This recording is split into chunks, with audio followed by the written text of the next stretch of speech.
All right, ladies and gentlemen. That speech needs no introduction. If you ain't heard that speech, then something's wrong with you. What do you think about that speech, babe? Absolutely. Absolutely. Now, you go into... That original isn't going to be the original speech. Right. He just made that up while he was standing there looking out on the fly. in the audience. Yeah, on the fly. Yeah, he did that on the fly. Yeah. So that just goes to show you how talented the man was. Right. Okay. Well, yeah, I get choked up every time I hear it. Mm-hmm. And just imagine. I'm sorry, let me put a disclaimer here. My voice is back raggedy. Again, I apologize because we went to the LL Cool J concert. yeah. So I apologize about my voice. It was Thursday, but it's still kind of raggedy. But just imagine that he was looking out for the future of his 4 children at that time. Right. And he just wanted them to have better than what he had and what he was going through, you know? Right. And when even much longer after that, he was assassinated, you know? Yeah, and that's unfortunate. But anyway, let's get the introductions out. Welcome to another episode of Melanated Thought, where we talk about things that affect the black community. I'm Reggie O. And I am Mimi the lady. And what a lovely lady she is. Wow. Just like she said, we went to the LL Cool J concert Thursday night. And I'm just going to go ahead and put it out there. You should have heard her screaming. Because I always say, because I seen him when I was a teenager. And I said, if I ever get a chance to see him as an adult, I'm going. I know it's a Thursday night. We worked that day. And I was like, I got to go. And my sweet, beautiful, handsome, amazing, sexy, loving devil I have of a husband. Why I gotta be a devil? Made it possible for us to go. I know he was tired the next day, but he got on. That was LL Cool J broke. I'm like, I did not know he discovered him. That was news to me. I didn't know. I kind of heard about it, I forgot. Bone Thugs and Harmony. Oh, man. It was Juvenile, back that thing up. I was trying to back it up too. What about it? Yeah, I just let all my inhibitions go, and I was just having a good time. That's probably why my voice sound like this now, but yeah, it was good. And one thing we did say before in this podcast, fully dressed with a nice, very nice tracksuit on. Oh man, and she still rocked the house. Rocked the house. She wasn't showing no legs, no TNA, no fishnecks, no thongs. Come on now. And she still killed it. And don't nobody know what color booty hole is either. Right. Right. So it was a very good show. If you guys ever get a chance to go to the Force tour. Oh yeah. It's playing in different. So I think he have like a couple of I think almost 10 more to go around the country. Yeah. If you have a chance, please check it out. It's a pretty good concert. I'll admit it. I'm a LL. I take that back. I used to be a LL Cool J fan until after he dropped that single 4321. Let me tell you why. On that particular single, it was him, Method Man. No, not Method. Yeah, Method Man was on there. Redman was on there. Cannabis was on there, and I think Master P was on there too. I think I might be wrong. Anyway, Cannabis did a line on the album on the song originally said, "Yo, L, that mic on your arm, can I borrow that?" L thought he was taking shots at him because of his ego, and he wasn't. He was just paying homage to LL Cool J. LL wrote and told him, said, "Hey man," Carlton told him, said, "Hey man, change your verse so that she ain't gonna be on the song." So being the person that he was, Cannabis changed his verse. Okay. Then LL comes back after Cannabis, changes his verse, and goes all the way in on Cannabis.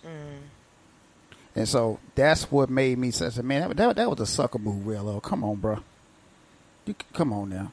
That was a straight up sucker move. Was it? Anyway, so I don't agree. Yeah, it was a sucker move, man. Come on. But anyway, he does no wrong in my eyes, honey. Yeah, don't make me kill this. None. Don't make me go. Don't make me put a hit out on him, man. Come on. Just now. amazes me how he still looked the same. He voice sound strong and he's dope. Like I give credit where credit's due, man. Like, he's I always said he was a true lyricist, and he is to me. Oh yeah, I agree with you on that. I agree with you. No argument with that. L is, when it comes to longevity in the hip hop game, which is rare, because most hip hop artists you get like 3-4 albums out of them, they're done. And I like what he said. He said, forget what you heard. Don't get it twisted. This my first love. He said hip hop will always be his first love. Exactly. Even though he's doing other love things. Excuse me. Exactly. He's doing TV, film, Right. hosting shows, and now he done got into the Hall of Fame and all of that. But He did an interview. He still say hip hop his first. He did an interview recently, and he said that, and somebody asked him, was there ageism in hip hop? And he said, yes, definitely. Because you got the younger cats that have no respect for the older generation because it's all about them now. You don't see that in any other music genre. Because if you go to the rock genre, Kiss is still one of the hottest bands out there. So are the Rolling Stones. The skinny one, Steven Tyler. I don't think they put out nothing new, but he's still rocking. Aerosmith, from Aerosmith, Still rocking. Still rocking and still packing the house, still, and goes with the young cats. Not in hip hop. Honestly, LL could have carried that show the whole time himself. Yeah, he could have. He didn't have to by himself. Because he came out, did half a set, and he came and did another set. Right. He could have rocked that whole 2 hours and a half by himself. Yeah. Because he was playing hit after hit after. I was like, oh my God, oh my God. Yep. And then he played homage to Biggie Smalls and Yep. The Freaks Come By That Night. Oh yeah, Houdini. And, I Yep. mean, it was a great show. Yeah, but like I said, I appreciate everyone that was there, but L could have carried that by himself. I didn't Yeah. realize he had that many. You know, honestly, let me throw my hands up. He is the GOAT to me. Well, to a lot of people, he's the He's GOAT. the Man, GOAT you know, to I'm me. not knocking that. I mean, when it comes down to longevity, no doubt. I was say his legacy and his history, and Yeah. he got the receipts. No doubt. He has the receipts. No argument there. Good show, brother. No Good argument show. there. No argument there. But other than the concert, dear, how was your week? It was good. Just, another week, another dollar, praise God. Right. And then after that, last night went out with the girls just to have a woo-saw moment. And went out for a couple hours, had dinner, and met with them, had drinks and had dinner. So that was good too. So it was a good week. Wrapped it up last night with that, and here we're going to start a new one. So Yep. getting ready for Labor Day. Hopefully have 3 days off. Right. And then it's our family reunion down home, so we'll be down that way. Mm-hmm. Are we still going to see your people in New Boston? I don't know what we're going to do yet. I haven't heard anything yet. But we'll be down that way, so Yeah. probably won't be a show next week, unless we're going to do it that Monday for Labor Day. Yeah, let's do it then. Okay. Yeah, so get ready for a Labor Day show, y'all. And we'll do it then. Because, like I said, the Whites and family reunion is coming up, and we're going to be doing that. But other than that, it was another week, another good week. Everything is good. Everybody's healthy. Mm-hmm.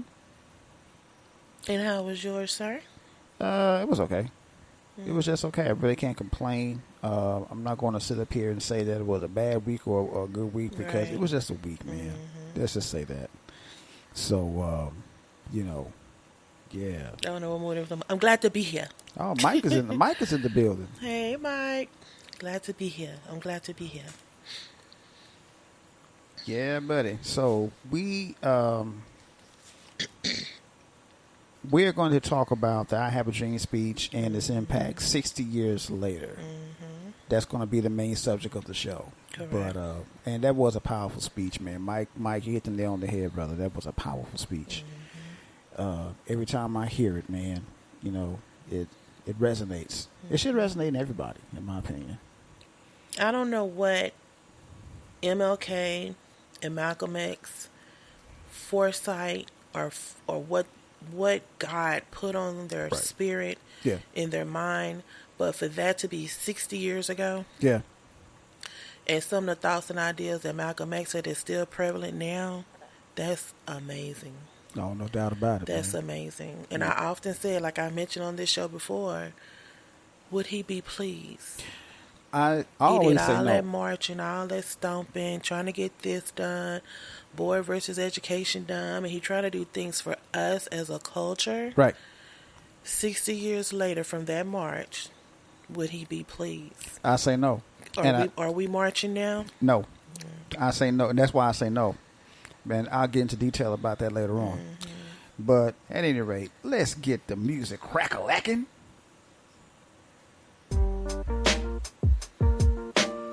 Something with some bounce to it. Hold on, I'm turning it down a little bit.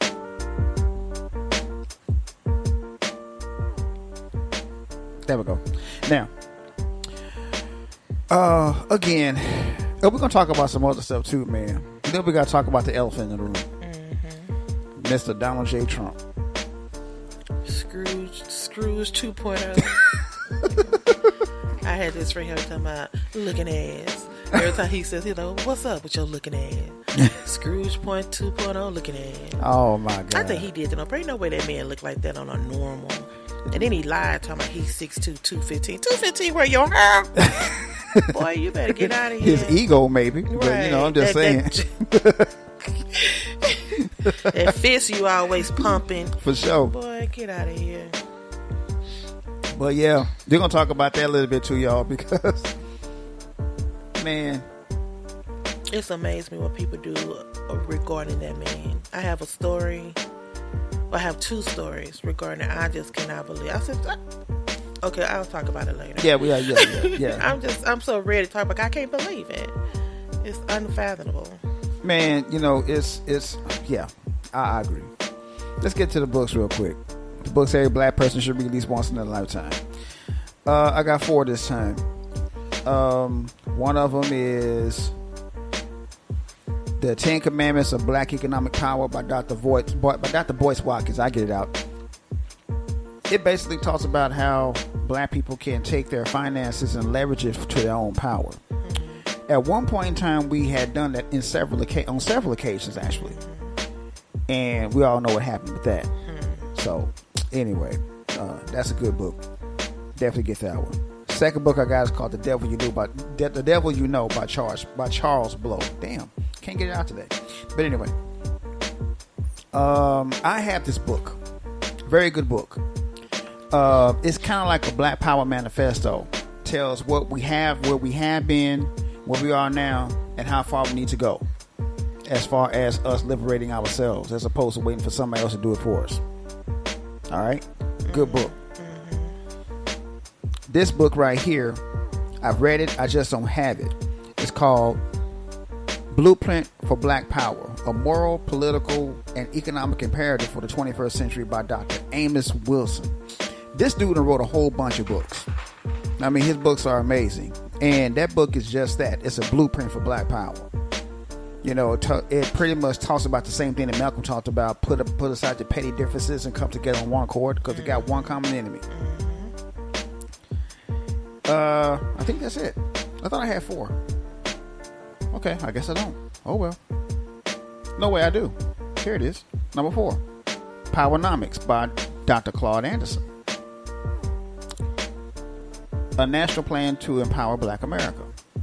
And that's pretty much what the book is. The title says it all right there.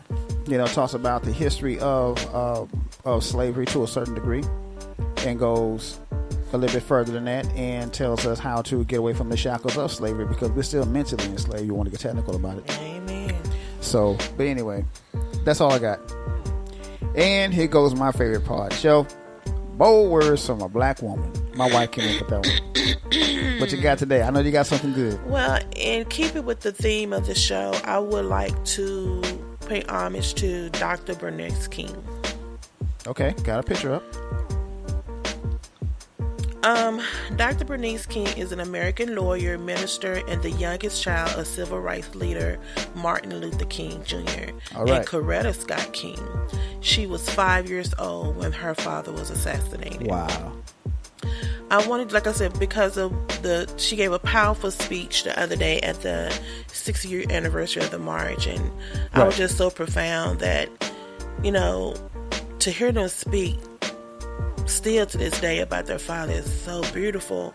But I remember when her book came out, I think it was like in 2002, and the name of the book was The Father I Never Knew and the Father I Know Now. Right. When that book came out, she was pretty much giving her personal story of all the changes and emotional real life issues that she dealt with because of what he went through. Right. And because of he being taken away from her at such an early age. all the troubled days she felt, and how the death of her father still pain her. Like the death of my father still pain me too. He wasn't a civil rights leader, but I could just imagine with her, Right. it was her father plus a civil rights leader who was looking out for her future. Right. So other than that, I would just like to say thank you, Sister King. You are a phenomenal woman, and thank you for sharing your father with us in death and in history. Thank you so much, Dr. Bernice King, Reverend Dr. Bernice King. All right. Now y'all know what time it is. I ain't gotta tell y'all. You know what time it is.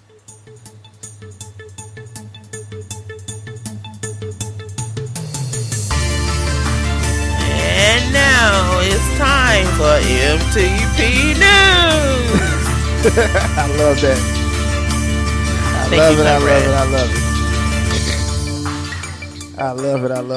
it. Most of the time, if you know our stilo on this show, we always like to keep it home. So we have one for Texas, and we also have one for Oklahoma. Oh damn! Yeah, the one for Texas. Hold on for a second, babe. Okay. Before I didn't mean to interrupt you, but Mike asked a question. He said, "Which leader, Malcolm or Martin, do you feel made the greatest impact on blacks, as well as all nations?"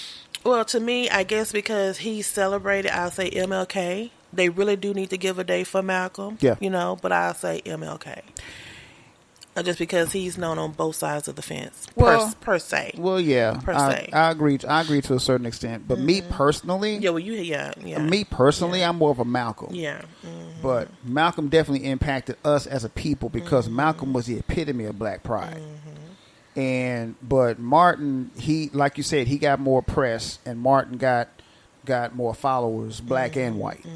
So, as far as impact is concerned, Mike, I have to go with MLK, but I'm more of a Malcolm person. Right. Yeah. MLK made an impact. He got a stamp, a holiday. Yeah. And, you know, some people still got to work on a holiday. And Oh yeah. Anyway, go ahead, babe. Okay, the first story I want to talk about, you know, school is back in for a lot of kids. School has started for the 2023-2024 school year. But this story is a little heartening to hear.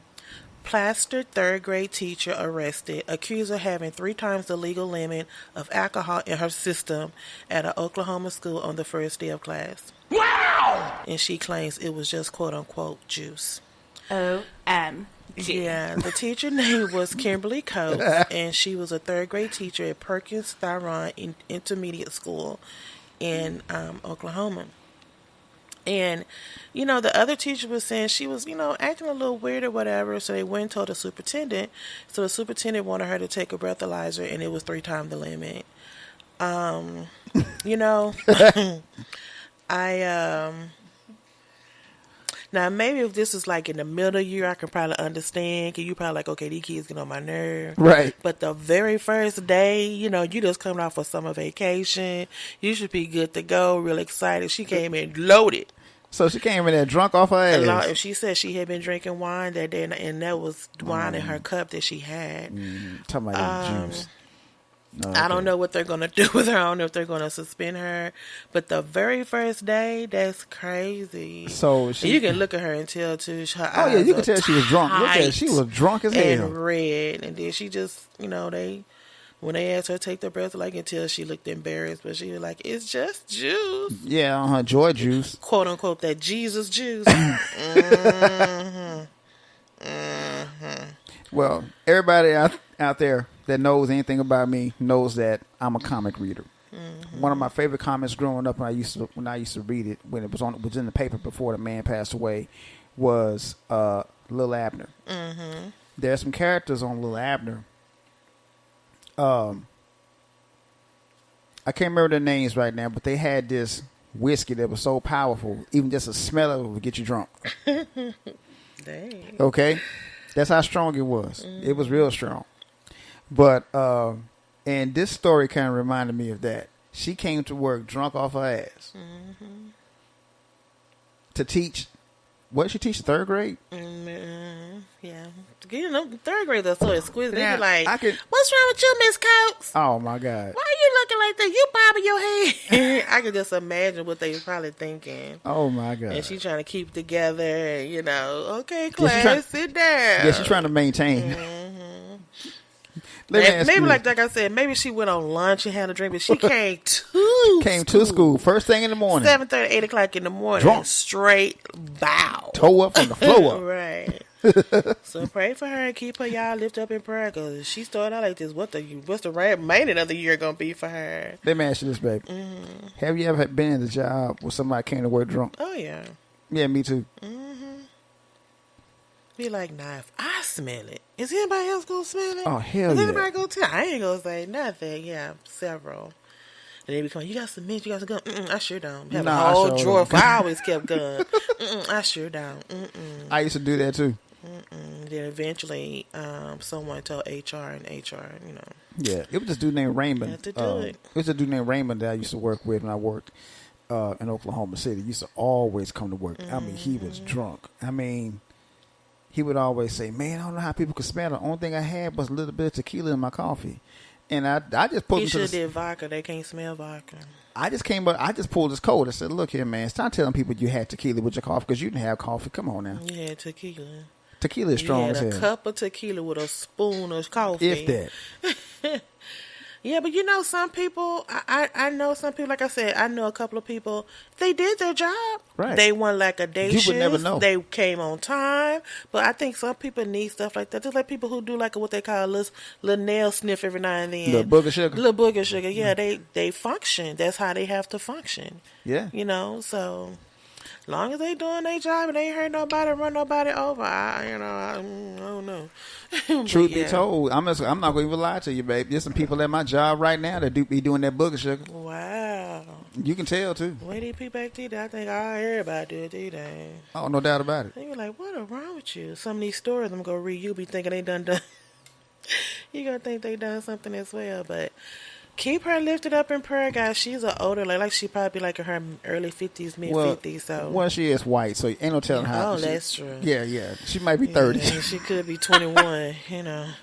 But now, let's keep her, because, you know, she... Mike asked the question. Said, why is that folks come to work drunk in order to cope? I'm like, that's pretty much it, Mike. You just answered your own question. The way this world is now. Yeah. I heard a story this, like I said, I always look at news stories in the morning. Right. And one of the things they said that now the economy the way it is now, $50,000, you need $100,000 just to make or live off like you did $50,000. They said things and cost of living has pretty much doubled. Of course. I'm like, that is crazy. Because think about this. That's probably why people drink. They be like, man, what am I going to do? Well, think about this, though, babe. Think about this. When I first got out of college, I landed a government job, making $68,000 a year. Nowadays, $68,000 ain't shit. It ain't nothing. Back then, and it was. I meant to say ain't. It ain't nothing. Yeah. Back then, if you have a mate, if you have a partner, it's something. It'll be okay. But by yourself, that's different. That's different. But nowadays, yeah, you're right. Yeah, but still, man, And that's why people come like that, Michael, because they have to cope. Because in the words of the great Terrence Howard and Taraji P. Henson, it's hard out here for a pimp and pimpstress. It is hard out here. You don't know. You pray. Don't get me wrong. Prayer is awesome. Right. But some people feel like they got to help the prayer by doing stuff like that. Exactly.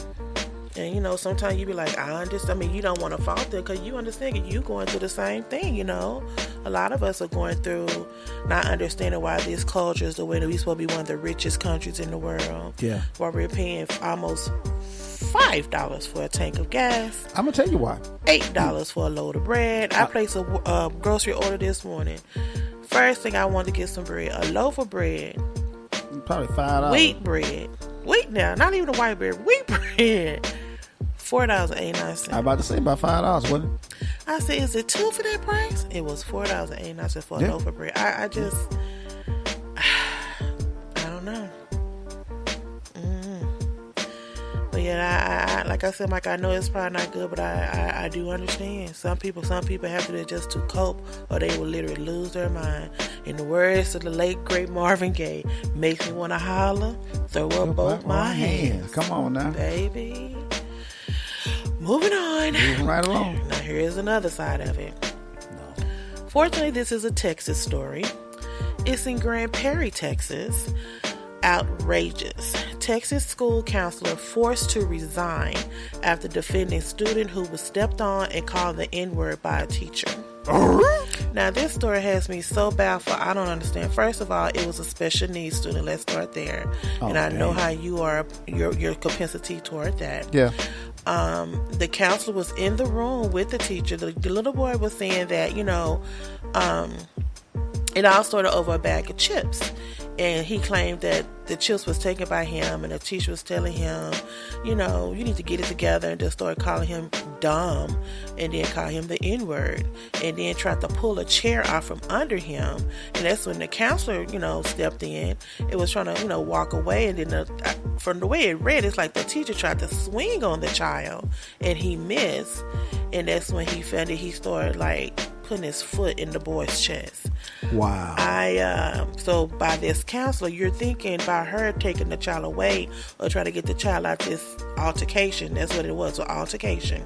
She should be paid valor for that, or saying that she did the right thing. But in essence, they came to her and told her that she's going to be let go because she went against the code of conduct of the school. What kind of conduct does this school have that you're going to fire her over something that most people would try to do as a teacher? For first and foremost, that's to the council. I'm sorry, they said they found her in a violation of the ethics code. It don't matter. What kind of ethics do this school have? Now, mind you, this is a predominantly black and Hispanic school with maybe 5% white, but still, this is a special needs student. You supposed to have more decorum, empathy toward those students first and foremost, and then you gonna call him dumb and the N-word? That's crazy. Well, I can't imagine what that parent gonna do. It couldn't be mine. Man, first of all, to the counselor. That's for the counselor. She was forced to resign. They told her to take it or resign, and she said, "I will resign under duress." I will say this. Again, like you said, I have a very, soft spot for special needs students because of my sister and her situation. And let me just say this real quick. Back when I was growing up, I got into a lot of fights defending my sister. As I should, because one, she's special needs, and two, she don't need to bother anybody. And you should. Right. And that's my sister. That's right. That's what I'm supposed to do. So, if I'm just gonna be honest with you. If that were my sister, I'm coming to that school. I'm coming to that school and I'm waiting for the teacher to come out and just say, hey, point her out, and it'll be on and cracking. Yeah. I'm sorry. That's just how you are I a am. Teacher. You're this a teacher. Is a child. Right. Lord, I'm finna say something, but forget. Y'all know what word I want to use. Forget how you feel. If you don't like the color of his shirt, you don't like that he's black. Watch your words. No doubt. And be a professional. Keep all that you feel in your car in the parking lot. But when you come into this classroom, watch your words and be a professional. Treat everybody the same. You don't want nobody to treat you like that. Let me tell you why. Let me tell everybody out there why my wife is kind of passionate about this particular story. It's because of my sister. Yeah. My sister loves her to death. I don't understand that. You already see they're already vulnerable. That's why I said, you will never see me mess with any kids or some. I'm not going to say all, but some old people. Because they're vulnerable. Right, they're very vulnerable, especially children like that. And that makes, to me, when you do stuff like that, you ain't nothing but a coward. Mm-hmm. Overgrown sized coward. Mm-hmm. Mm-hmm. So, Miss Teacher, her name is Gabriana Clay White. Put a get name that out lawsuit. there. Get that lawsuit, baby. For sure. And I hope you get it to the fullest and get whatever you need. Hell yeah. And another district will hire you because they see that you are one of the few teachers or counselors that care. Exactly. Because a lot of them just go for a paycheck. Exactly. I read a study the other day. It was a seminar, and it was this teacher. She said she taught 5th grade. and none of her kids could read. Hold That on. sickened my stomach so bad. I was like, now how the hell Fifth you grade. get the 5th grade? And you can't read. And then she said some of the ones she was teaching in the 5th grade had came back, and now they're 17, 18 years old and still can't read. Wow. They said because some of the teachers that's in the kindergarten, 1st grade, 2nd grade level don't know how to teach children how to read. Why are you a teacher? That's why I say kudos to you, Miss Clay White. If you're going to sue, I know everything don't have to be about suing, But that should be. At least you are one that care. That one should be a lot of them lawsuit. do not. Well, that one should be a lawsuit. Hands down. That should be a lawsuit no matter what. But I'm still tripping off the fact that you said 5th grade students can't 5th read. grade students can't read. And at this point, they be taking those STAR tests and all those different tests. Yeah. And a lot of them teachers be trying to focus on that so the class can, or I guess that the school can excel and get all the fundings that they need from the government and things like that. So they probably just passing these students along and not taking that one-on-one time to make sure they have just like the basic fundamentals of knowing how to say ABC 1, 2, 3. Well, see, that's why, and Mike brought up a really good point. Mike agrees with you. I think they should sue. Yeah, I agree with you on that one, Mike. No doubt about it. Yeah, I no doubt about it. That's crazy. But to piggyback off of what you just said, yeah, you're right. That's why I think I had an advantage going to school in a small country town, because the teachers there took their time with you to make sure you understood the curriculum. Okay, and the reason why they did that is because their district, the districts there was small. And with that being such a small district, everybody had to be on point with those test scores, or else they won't have any funding. Right. So that's why they made sure everybody was on point. And that's number one. And number two, most of those teachers that were there were either classmates with our parents or taught our parents.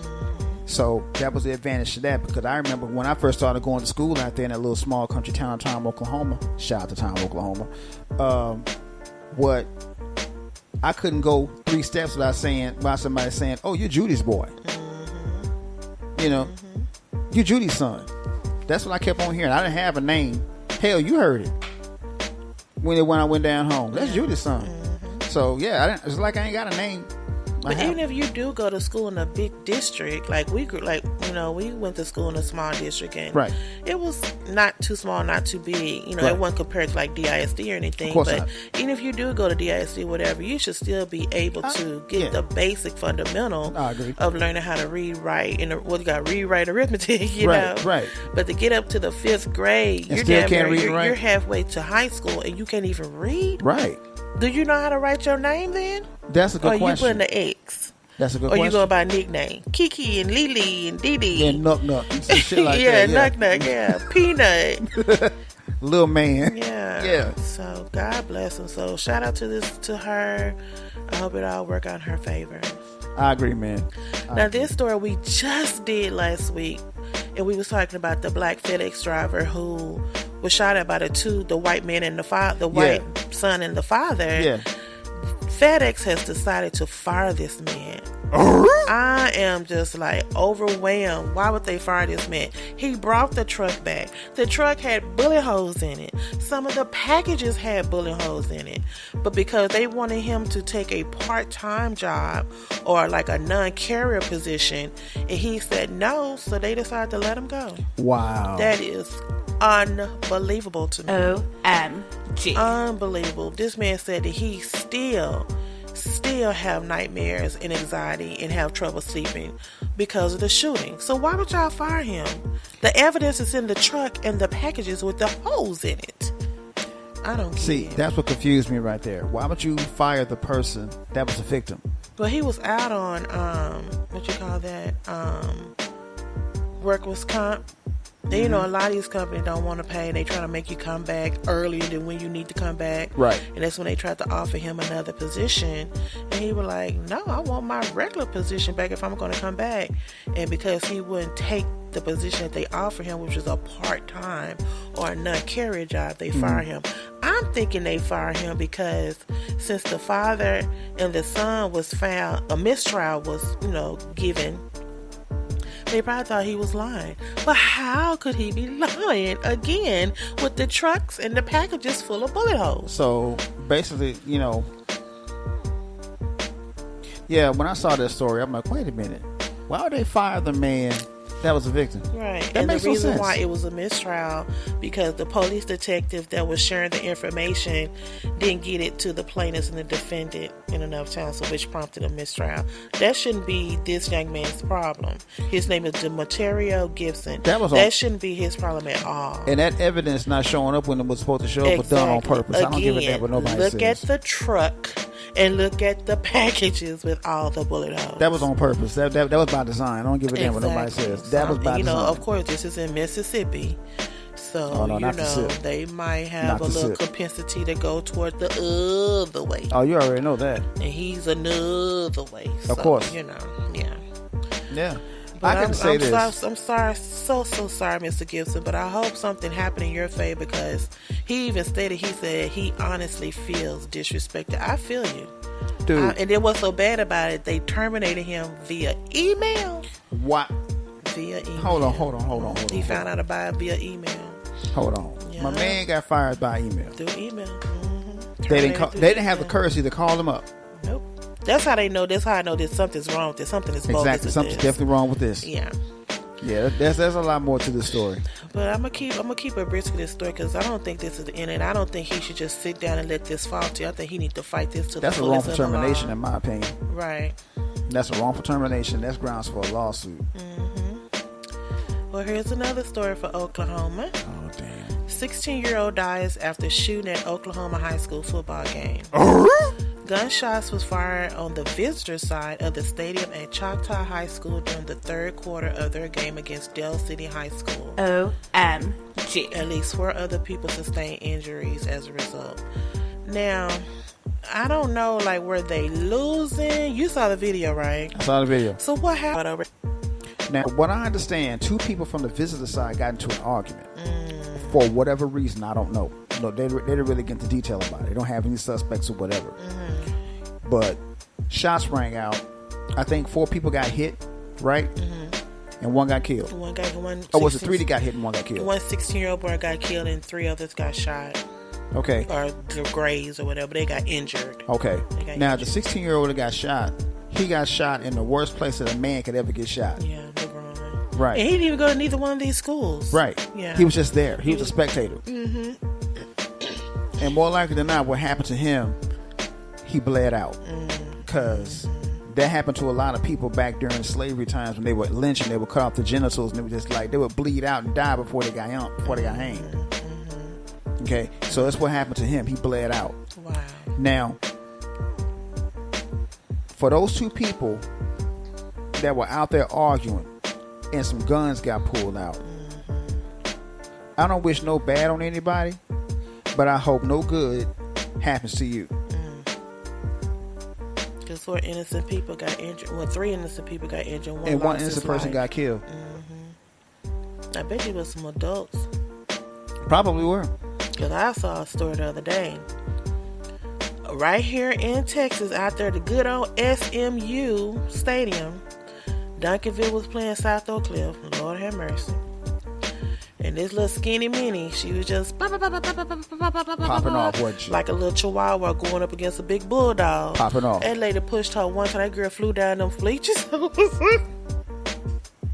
I know it's not funny because she could have got hurt, baby, but she pushed that girl. It looked like it was fake the way that girl flew down those bleachers. And the whole time the girl who hit her was still on her phone. She didn't flinch or nothing. And then she gets up and her friend her friend was laughing at her the whole time. And she's still trying to flinch. I said, girl, you just got pushed down by 5 flights of bleachers. And you got right back up trying to bark. Girl, go sit down somewhere. But first of all, y'all out there in the good SMU stadium. Right. SMU don't play that. You know what? I saw that video when you told me about that earlier before the show, way before the show even started. You told me about that earlier this morning. I looked it up. That was funny. That was very, very funny. Yeah, they could have told y'all can stay on this side of town and go right here to this stadium right here off the Pope. But they had let y'all come out there to the good SMU stadium. And that's the best y'all can do. Y'all gonna get to the point y'all not gonna be able to go nowhere. That's messed up. In what they call the good part of the state of the city. That's messed up. But yeah, this is sad right here. I can't believe somebody. And they never really said what they were arguing about. But No, if they was didn't. on the same side, if they was on the visitor side, wouldn't they be rooting for the same team? Well, sometimes this is what happens at football games, at high school football, at high school games. Period. You got some people that's from the actual school that will go to the visitor side to talk shit. Oh yeah, we used to walk around there. Yeah. Yeah. Well, sorry to hear this. It's just sad. This young man, I believe it said 16-year-old. I don't know if it's a young man. Well, I guess if the growing is had to be a young man. Right. Lost his life, and the other 4, I hope they recover successfully. But we got to do better, guys. I agree with you on that one. Pick up a chair. Or pick up your fist. Put the guns down. Let's pick up some chairs. You see how progress got with that chair? Oh, come on, man. Pick up some chairs. A lot of progress got made with that one folding chair. Mm-hmm. So, all the time, guns are not necessary, people. Just pick up a chair. And Mike made a comment in the chat room about the last story we did about the guy getting fired by email. Mm-hmm. Yeah, Mike, that was some sucker shit, wasn't it? Yeah. That was some sucker shit, plain and simple. Through an email. That's crazy. Yeah. Call me. If you're going to fire me, at least give me a phone call. Mm-hmm. And call and do it before I get there. Don't let me get up that driveway that you don't let me go when I get there. Do it before I get there. Mm-mm. So that way I ain't got to worry about, none of the other bullshit. I see your keys or whatever. Whatever. Okay, here's another story. Same old make you want to say, what the? Exactly. Quote unquote, you are my monkey. Oh, no. Manufacturing plant 3M. Y'all know who 3M, right? Oh, yeah, the tape people. Mm-hmm. Sued by 4 former employees after black workers were called racial slurs and threatened. And this happened in South Dakota. WTF? It's called Aberdeen, South Dakota. Places like that, when I hear stuff like that, I know sounds probably, white. I know that's ignorant on my part, but I'm thinking, it black people up there? Yeah, it sounds white. It just sounds white. It just surprises me to know that there are black people there, and they have pictures of the black people that was there. But to just imagine going to work and somebody call you, hey, monkey, how was your weekend? I know. Let me see. I know. Let me tell you something. I know. I can't even imagine with you. No, Lord. This is for the people that said that monkey shit. Yo, mama. I'm just saying, man. You don't. Nah. Monkey. Oh, I'm a monkey now. Okay. All right. Let's go outside for a few seconds. Right. Yeah. But a petition has been created on change.org to rally support for the group to help assist the company, or to hoping that the company will take accountability for its alleged discriminatory practices. If more than one person said it, now everybody ain't lying, man. Come on. That's what I said. So I said, now if it's just one person coming, okay, but it's several employees. If they saying the same exact thing, come on, man. Mm-hmm. You know something going on. They just don't want to admit it. That's all that is. It's just like I was saying last week. They just say, like I said, they say nigga, nigga, nigga, nigga, nigga, nigga. Now they call you a monkey. They call you all kind of racial epithets. Yeah. What I heard the other day, this white lady was calling this black lady. What's it called? A pickaninny, spade? It's a black woman that Juju. Is that what you used to call black women? What's the word you used to call black women? Jigaboo. Jigaboo. There we go. You jigaboo. I said, does she even know what that is? I said, how old is she to be using jigaboo? But yeah, like they just try to find the words where they think that'll be insulting, and they don't even know what it means. Well, see, here's the thing about it. There are several negative racial epithets when it comes to black people. Yeah. Several. Of course, the most popular one and the most powerful one is nigger. Mm-hmm. This man said he was his name is John Wingo. He said that he was called the N-word and told he look and move like a monkey. Girl. Okay, let me just say this real quick. I know. I mean, no monkeys drag their hands on the ground. I'm getting to that. Let me say this real quick. Let me say this real quick. Monkeys don't have lips. What race of people don't have lips? White people. Let's just keep it real. Monkeys have hair all over their body. Mm-hmm. What race of people got hair on their back? Mm-hmm. Do I have to answer that question? No. Exactly. It's a given. Exactly. They got hair on their back. So who's hairier than a white person? A monkey. A bear? Monkey. But still, I'm just saying, man. But okay, now I have. It was this story that I seen the other day, where people kept trying to see if it was a person that was in the monkey suit, because the monkey was standing straight up. It was pointing at people in the audience and stuff like that. Oh yeah. I think there was somebody in the suit. You know, they have people dressed up like the little mascots and things Oh like yeah, that. yeah. Guys, ain't no way that's a real monkey. This monkey was walking like a real person. Just Yeah, shaking monkeys his don't head. walk Nah. upright. They're So not. somebody They're not call built you a for it. monkey. A monkey walk, their hands drag the floor. Some of them. Some of them. And they sit there and they slump when they sit down. They mouths stick out. I don't know. Yeah, like I said, monkeys don't have lips. White folks don't have lips. So who looks more like a monkey? Me and you. Exactly. So, but anyway, But 3M, they might finna get hit They in in those trouble, man. pockets. they in trouble. In the words of Kevin Hart, you gonna learn today. Yeah. Wow. Well,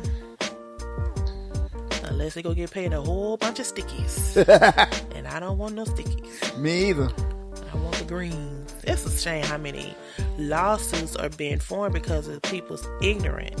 Well, it's like I said, babe, and it should be true. Ever since Trump got in office, white supremacists have gotten their balls back, and they just come flat out and just say what they want to say because of him. That's sad. And I had a shirt out, and it should be true. I had this shirt out that said, "Don't let your president get your ass kicked." Right. Some of them are working on it. Yeah. Quick, fast, and hairy. Yeah, and he's getting ready to get reelected too. Oh, hell yeah. Now, this is a sad story. This has been going on for years, I know, for many, many years. Okay. And I've always said that when they start charging these people, I think some of this will subside, because it always happened during the summer months. What happened? Quote, unquote, how did y'all forget my baby? Nebraska toddler dies after being left in a daycare van for hours on a hot day. The driver has been charged. I feel bad because the driver is a 62-year-old man. And he said he picked up all the kids. He had 9 kids on the van. And when he made it to the daycare center is called Kids of the Future. Right. And the gentleman that was riding the bus, his name is Ron Williams. Again, he's 62 years old. Right. This happened in Omaha, Nebraska. Okay. When he made it to the daycare, one of the little boys didn't want to get off. And so one of the teachers came out to help assist him get the little boy off the van. And so I guess he just thought all the kids was off. The baby that passed away, her name was Ramaya Worthington. And she was 2. And so he said when he went back out there at lunchtime, the evening to get ready to take the kids home, that's when he seen her sitting in the back of the van. Wow. And he called the authorities, but she was unresponsive. Oh my God. I feel so bad for the mother because she just wanted to know how. She said, you took 3 babies from my home, but you only brought me back 2. I don't know, how did you forget my baby? Please understand. Well, let me say this. A GoFundMe account has been made. Good. They was requesting for the funeral costs and plus with the expenses of the 2 remaining siblings. So far, $30,000 has been raised, which has surpassed the original goal. They never said what the original goal is, but they got more than what they was asking for.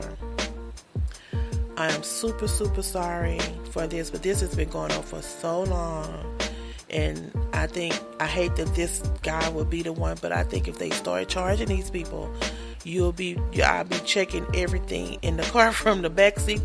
I pull down the sun visor. I'll be checking everywhere to make sure I haven't left a child in the car.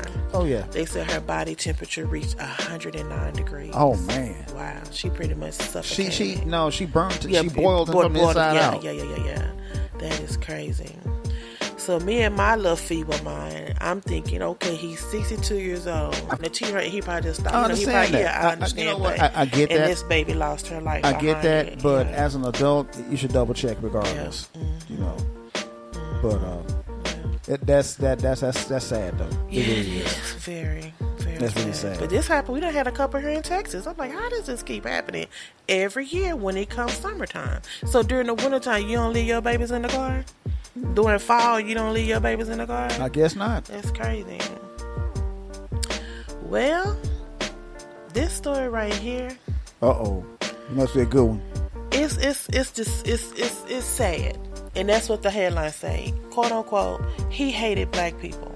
It's sad. I know where you're going. A Jacksonville Dollar General shooter reportedly bragged to family he left several manifestos in his attack against African Americans.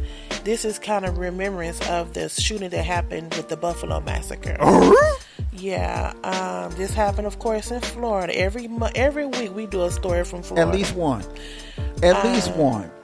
It happened. This just happened the other day. It happened Saturday, August 26th. He was thrilled because he hate blacks, so he spilled this manifesto with all this anti-black racism. It's so sickening that someone do not like you because who you are and the color of your skin. I just can't understand that. Sir, you do not have to look at me. You do not have to come my way. You do not have to talk to me. Honestly, this man just want to kill, forgive me for saying it, he just want to kill a bunch of niggas. Pretty much.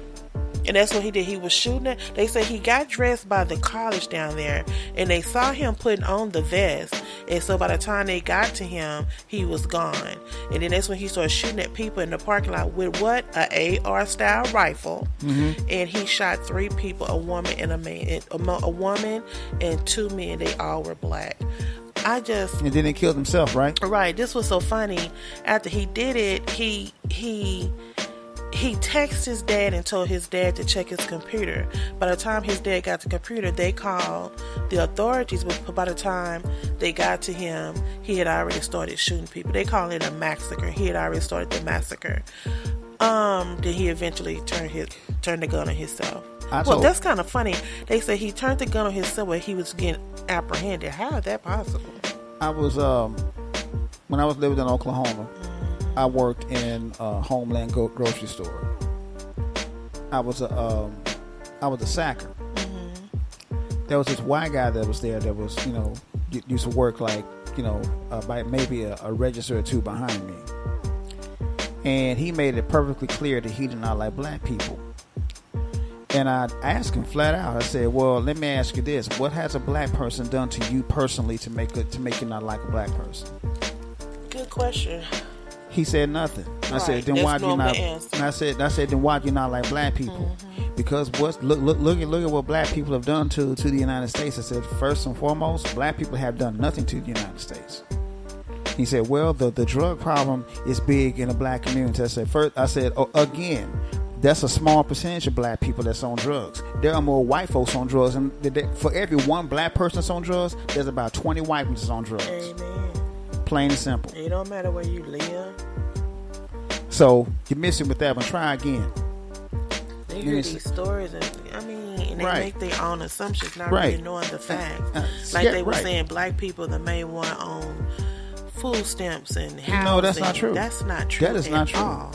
A small percentage of black people, out of the whole black population, less than 3% of those people are on public assistance. Right? That's crazy. That's statistics. But they think it's all black women who house baby daddies. That's not true. No, that's not true at all. At all. Not the slightest bit. But this is really sad that this young man, I don't think they've released his name yet. But just the fact that he shoot people because he didn't like them. But then it has been said that he's been picked up on domestic violence before, and he's been picked up for a mental case. So when things like this happen, y'all bring this up after the fact. How did this boy get this gun? Let's start there. That's my question. If he got a mental problem, I thought they supposed to put something on your driver license and say, hey, you can't drive, you can't get a gun, you can't do nothing because you're a mental patient. So how did he get this gun? Yeah. I don't know. It's really sad. It's sad. Right. The college that he was near is called Edward Waters University. And they saw him. The campus authorities saw him putting on this vest and everything. I guess what he was trying to do, get locked and loaded. Yes, exactly. And by the time they got to him, he was already gone and he had made his way to the Dollar General. Well, shout out to those families. I know this is not what you wanted. This is hard to believe. Another massacre, just like the one that was in Buffalo at the grocery store. Right. But I would say be careful, but we are trying to be careful, but they still picking us off one by one. It don't matter. I mean, let me just go ahead. I'm going to go ahead and say this.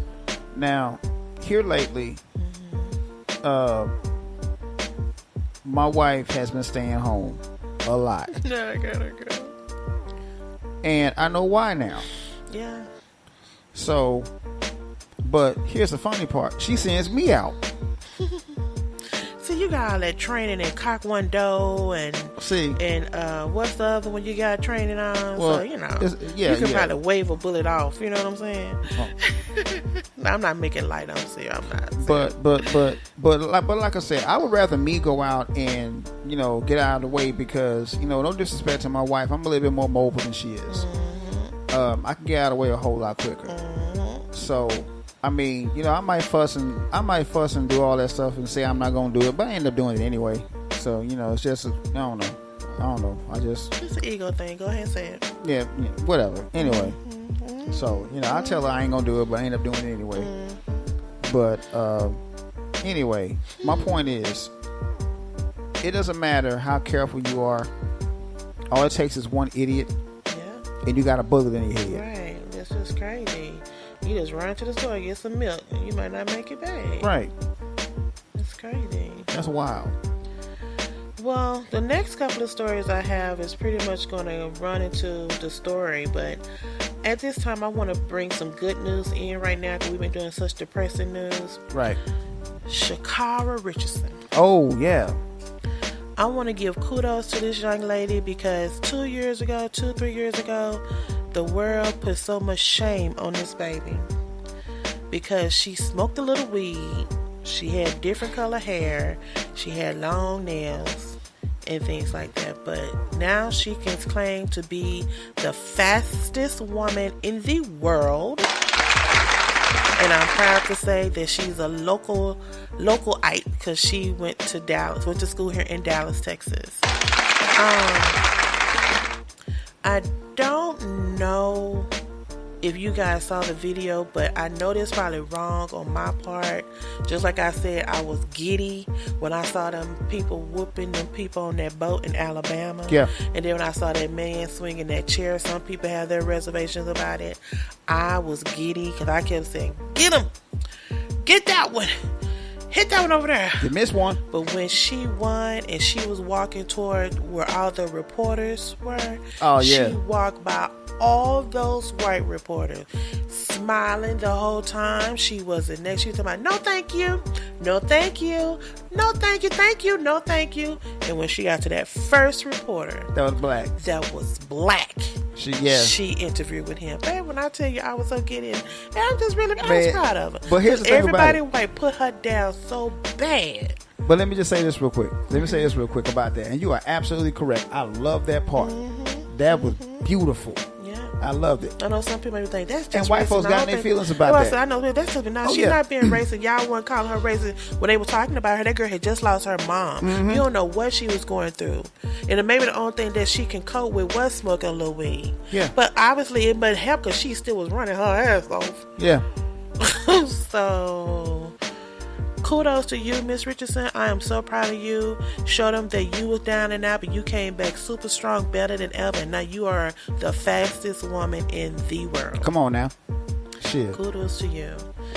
Mad respect. Now back to this. Oh, damn. If you have been living under a rock the last couple of weeks, last couple of months, Trump has been indicted 4 times. And all those times he was indicted, he was supposed to turn himself in to go get fingerprinted and mugshot taken. Yeah. For some reason, he arrived at the jailhouse with none of those things happening. Right. But old Miss Annie. Uh-oh. Down there in Atlanta. Uh-oh. He had to turn himself in. And baby, that mugshot. That's a mugshot that was heard from around the world. Man. I don't know if that man purposely looked like that, but if you think about it, he looked like that on a regular anyway. But I, again, was giddy because this is the first time that he's ever been taking a mugshot and giving fingerprints for all these devious things that he's done. Well, let me say it's about the mugshot. Now, there's a lot of folks out there that was saying this is a big step for black people just because he got that mugshot. Really? No, it's not a big step at all. Don't get all giddy and stuff like that just because he got mugshot and fingerprint. That means absolutely nothing. Nothing. Will he be charged and convicted Exactly. is the question. That's the I could care less part. about a mugshot. Okay, that's just the first step in a long journey. Of the very first step in a long journey. So let's not get the warm and fuzzies just yet, just because he got his mugshot out there. Okay. And what's so weird, like I said, he turned himself into Georgia, and this just has to be a sad day in America because the courthouse where he turned himself in started receiving bomb threats. Yeah. Isn't that crazy? Yeah, that's wild, ain't it? People just got too much time on it here. Why would you pick up your phone, dial the courthouse, and make whatever kind of bomb threat you can, even if you were using a burner phone, or if you do that star 67 thinking you gonna try to delete your number or block your number, they can still find you, dummy. For real. Sound like Fred Sanford, dummy. They can still find you. Why would you put yourself, you mean to tell me you want this man, you trust this man, you believe this man so bad? Did y'all notice his other little playmates done got booked too? Them other 18 people that's going down with him? Oh, hell yeah. Do y'all see that? Most of them people that went up there for January 6th, most of them got time. Yeah. Or they got the payback restitution. Right. And got probation. Right. So if you want to join that bandwagon, you go right ahead. But why are you making a bond threat? This man needed to be fingerprinted and pictured. I agree with you on that. So what? I don't get it. I don't understand. Hey, Mike, if you still listening, what's your thoughts on Trump's mugshot? That's unbelievable to me. But yeah, he finally got it. But the one thing that got me, I'm gonna go ahead and say it because he had it on his shirt. There was this big nigga. Oh, hold on. I got the video. Oh, you got, okay. Let me go ahead and put the video Watch up, this y'all. video. I just could not believe this. I'm gonna kill the mics and the music real quick, so we can get to this video. Hold on, just a second. Hold on. It's on a Roland Martin show. This is fair use, y'all. Fair use. So I don't want to get no copyright strikes. Fair use.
Okay. I have two things to say about this.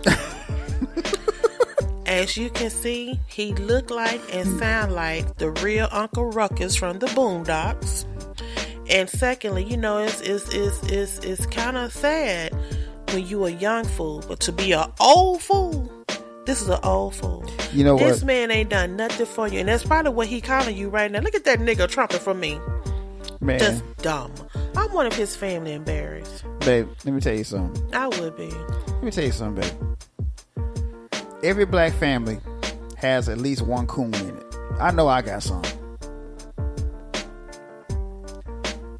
This dude right here is the epitome, like you said, of Uncle Ruckus. This is Uncle Ruckus come to life. Real life Dave Strong, yes. This dude is cooning his ass off. This is the epitome of what a coon is. Yes, sir. What's your name? Trump for niggas for Trump. That ain't your name. Your mama did not name you no damn niggas for Trump.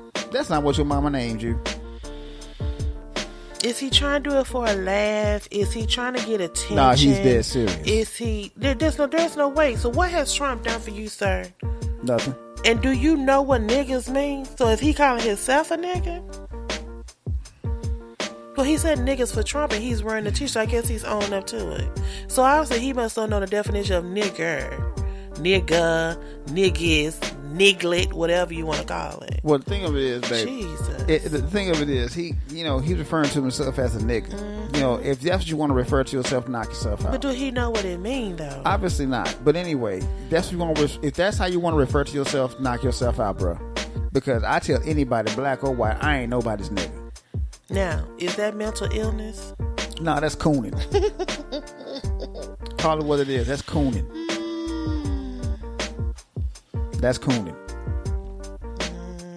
I saw that. I was like, what the hell is going on? Now, I know we all got freedom of speech, but I wouldn't say that. I wouldn't, no.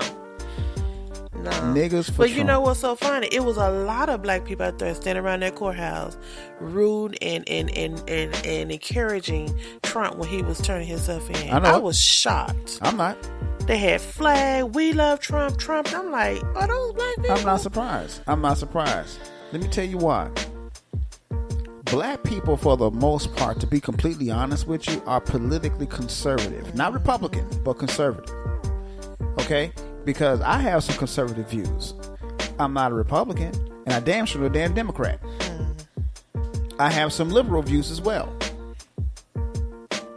Because I have a brain. I'm not going to just believe something because somebody told me to believe it. I'm going to do my research. I'm going to say, oh, okay, now I believe it. So, but that's just the way it is. I mean, for the most part, black people are for the most part conservative. That's just how we are. We've always had those views, conservative views. This dude right here is a coon. I saw this one comment. He said, Martin, Medgar, Malcolm, even MJ are shaking their coffins right now. They are.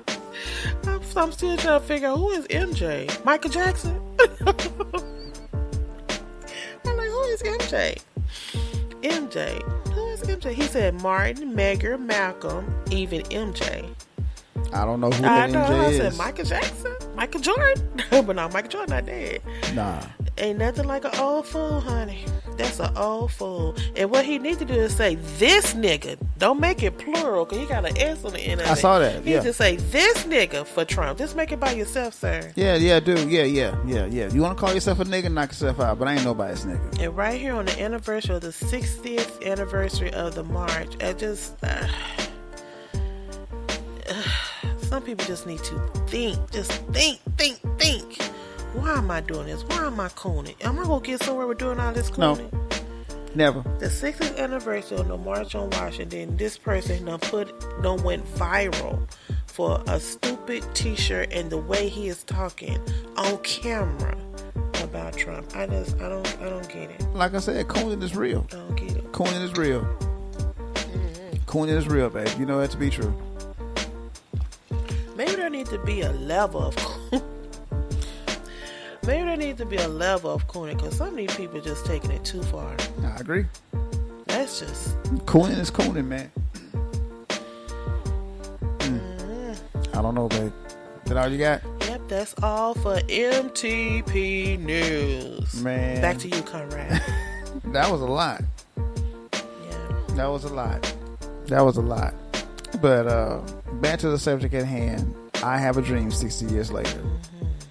Now, as the splash screen gets back on our screen to where we can see there's a little bit of a delay. When I was doing this artwork that you see on here, that's actually my artwork. And I did that for Black History Month a few years ago.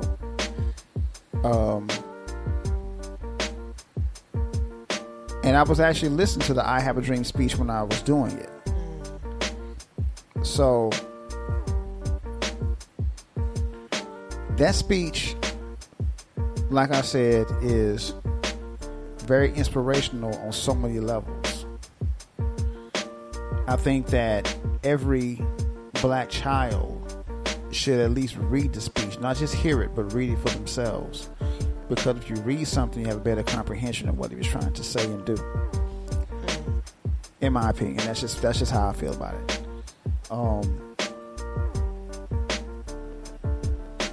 Anyway, that's pretty much all I have to say about that right there. What say you, babe? I mean, I remember last week when Marvin, co-host, asked me when we was talking about the state of Black America, right? And I told him I don't know. As a black woman, proud black woman, I don't know. And then one of my sentiments were, who do we have now that can step in those shoes and carry forward? Right. I don't know. I gave a little homage, like I said, to Freddie Haynes, who is our local preacher here, who has taken over the Rainbow Coalition, the Push Rainbow Coalition for Jesse Jackson. Right. But someone on the magnitude that has a platform like an MLK, I don't know. Yes, I went to 2 HBCUs, very proud to be part of that. Right. History, legacy, in honor of my mom for the first school, and then the second one just because it was close to home, but it was still an HBCU. Go ahead and give the names. My first one was Southwestern Christian College in Terrell, Texas, and the second was Jarvis Christian College in Hawkins, Texas. Okay.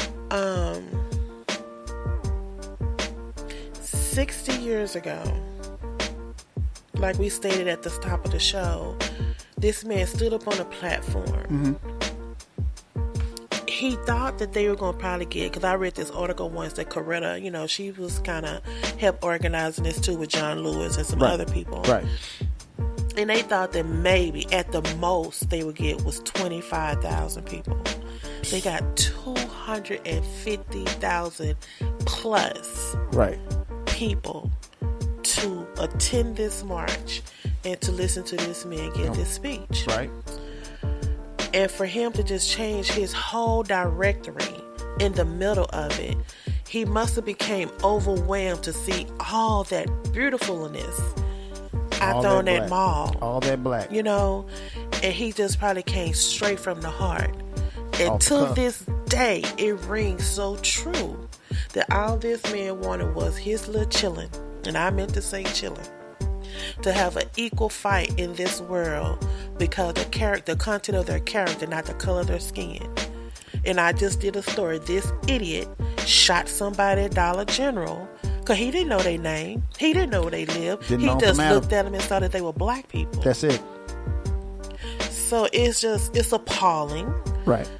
That 60 years later, right here, like I said, I know that the white guy probably didn't know that we would celebrate 60 years since MLK gave that speech. But look what he did. He didn't care. Look what he did because of color somebody's skin. He didn't care. So I gave homage to Reverend Dr. Bernice King, his daughter, and I still, like I said, every time I hear that speech, they always play it around his birthday in January. Right. And then they play it in some of the schools, and a lot of the churches do plays and pageants with it in February because of Black History Month. But every time I hear it, it just still rings so true and makes me emotional. Right. That this man saw or wanted, damn near begged for his kids to be treated equal. Right. And 60 years later, still ain't happening. You listen to the speech that his daughter gave on the march Saturday, it's not even close. Not even close. Not even close. Right. And I often wonder, her and her sisters and brothers, I think it's just one brother, how do they feel to know that this world is still at the capacity and the complicity that it is now, and what their dad fought for? Honestly, was it all worth it? Was it all worth it for their dad to take such a grand stand within himself? And plus, he has some people to support him, but he was mostly the front runner. And for him to put his life pretty much on the line for our culture, and we still has barely, and I mean barely, moved the needle. Well, the reason why I brought up Dr. Claude Anderson's books because he has brought up a really good point in each and every last one of his books. Black people still own and control less than 1/2 of 1% of this nation's wealth and resources. Wow. Now, Dr. Claude Anderson knew Dr. King.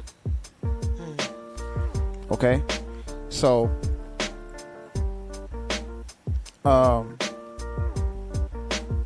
and when I hear people who actually knew Dr. King, and they talk about how good of a man Dr. King was, they talk about how profound he was, how much he resonated, even after 6 decades, his speech still rings to this very day. When people talk about Dr. King, they always talk about him in a positive light. Now, there was some stuff that they brought back out that they brought back out about Dr. King that was less than negative, like him having a mistress or something. I read that. Yeah. Now, misappropriating money. And I'm not going to say I believe any of that. I'm just going to be real. I'm not going to say I believe it. But that's pretty much what they do to all of our so-called leaders. They tried the same thing with Malcolm, but they couldn't really find anything on Malcolm, so they said, well, shit, we might as well just kill him. And they did just that. Same thing with Trump. Trump did to Obama. Yep. Yeah, I tried to Look for this man birth certificate. A birth certificate. That's all you can talk about. He put it out there and said, here you go. Now what? What else you got? But anyway, Dr. King and his legacy. Well, let me say this real quick. You asked me a while back. You asked me several shows ago. How you think Dr. King would feel about the state of Black America right now if he was alive? And I told you a while back that he would look up and say, why'd y'all stop marching? We still got a long ways to go. And that's exactly what he would say, in my opinion. Because once Dr. King was killed and black people started getting a little bit, and I mean just a little bit too, we got the crumb of a crumb from the table. That's when they stopped. They got stagnant. Just gave us a little bit. We were like, okay, we good. Yeah, that's exactly what happened. Yeah. Like I said, it gave us a crumb of a crumb. One of us made $1 million. We all got happy. Why can't we all make millions though? Exactly. Not being because we're an athlete or an entertainer.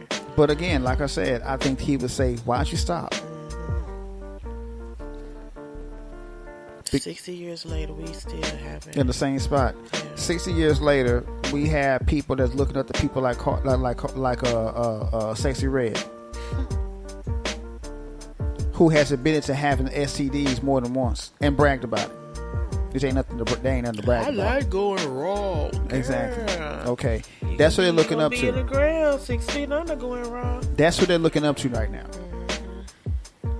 All right. Like I said, I think that Dr. King will probably look at that situation and say, you know what? This ain't what I fought for. Let me interject right there with you saying that he didn't fight for that. But I saw this comment. It's pretty long, and just give me a couple of minutes. I want to read out, but just listen to what I'm saying. That there are people out here who took the time to type this. And I'm just like, I don't know how to accept this, I guess, for lack of better words. He said, do you think MLK would be happy with the state of Black America now, due to it being the 60th anniversary of the march? He said, I'm going to give his name, or his handle, whatever, it's David R. Mm-hmm. He would have found Larry Elders, Thomas Sowell, and Candace Owens more in line with his philosophy. What? He believed in the Constitution and wanted all to have the rights it guaranteed. He demanded equal opportunity for all. This left Matrix and those demanding we tear it all down and have burned the small businesses in black communities and political activists is what the Democrats are doing today. They want government to ensure outcomes instead of opportunities. Everyone that is a Democrat, which is the party MLK had the most problems with. MLK preached judging people by the character instead of their race or color, which implies you have to be of good character. He would have been appalled at what the Democrats have caused in the black communities by weakening family structure and making people dependent on the government. I'm still stuck on that first line about Larry Elders. Thomas Sowell and Candace Owens was in line with MLK philosophy. Let me speak on that real quick. Larry Elder, Thomas Sowell, and Candace Owens, they are. Let's just call them what they are. They're coons. They're coons. They're not even woke. Okay. They're coons. They're coons. Okay, so. And I would never put MLK as a coon. No, he wasn't.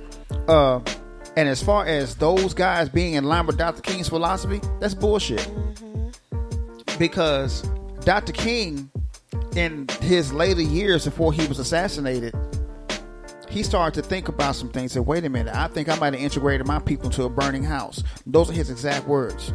So for him to even fix his mouth or fix his comments to say that Larry Elder and Candace Owens and Thomas Sowell were in line with Dr. King's philosophy, that's bullshit.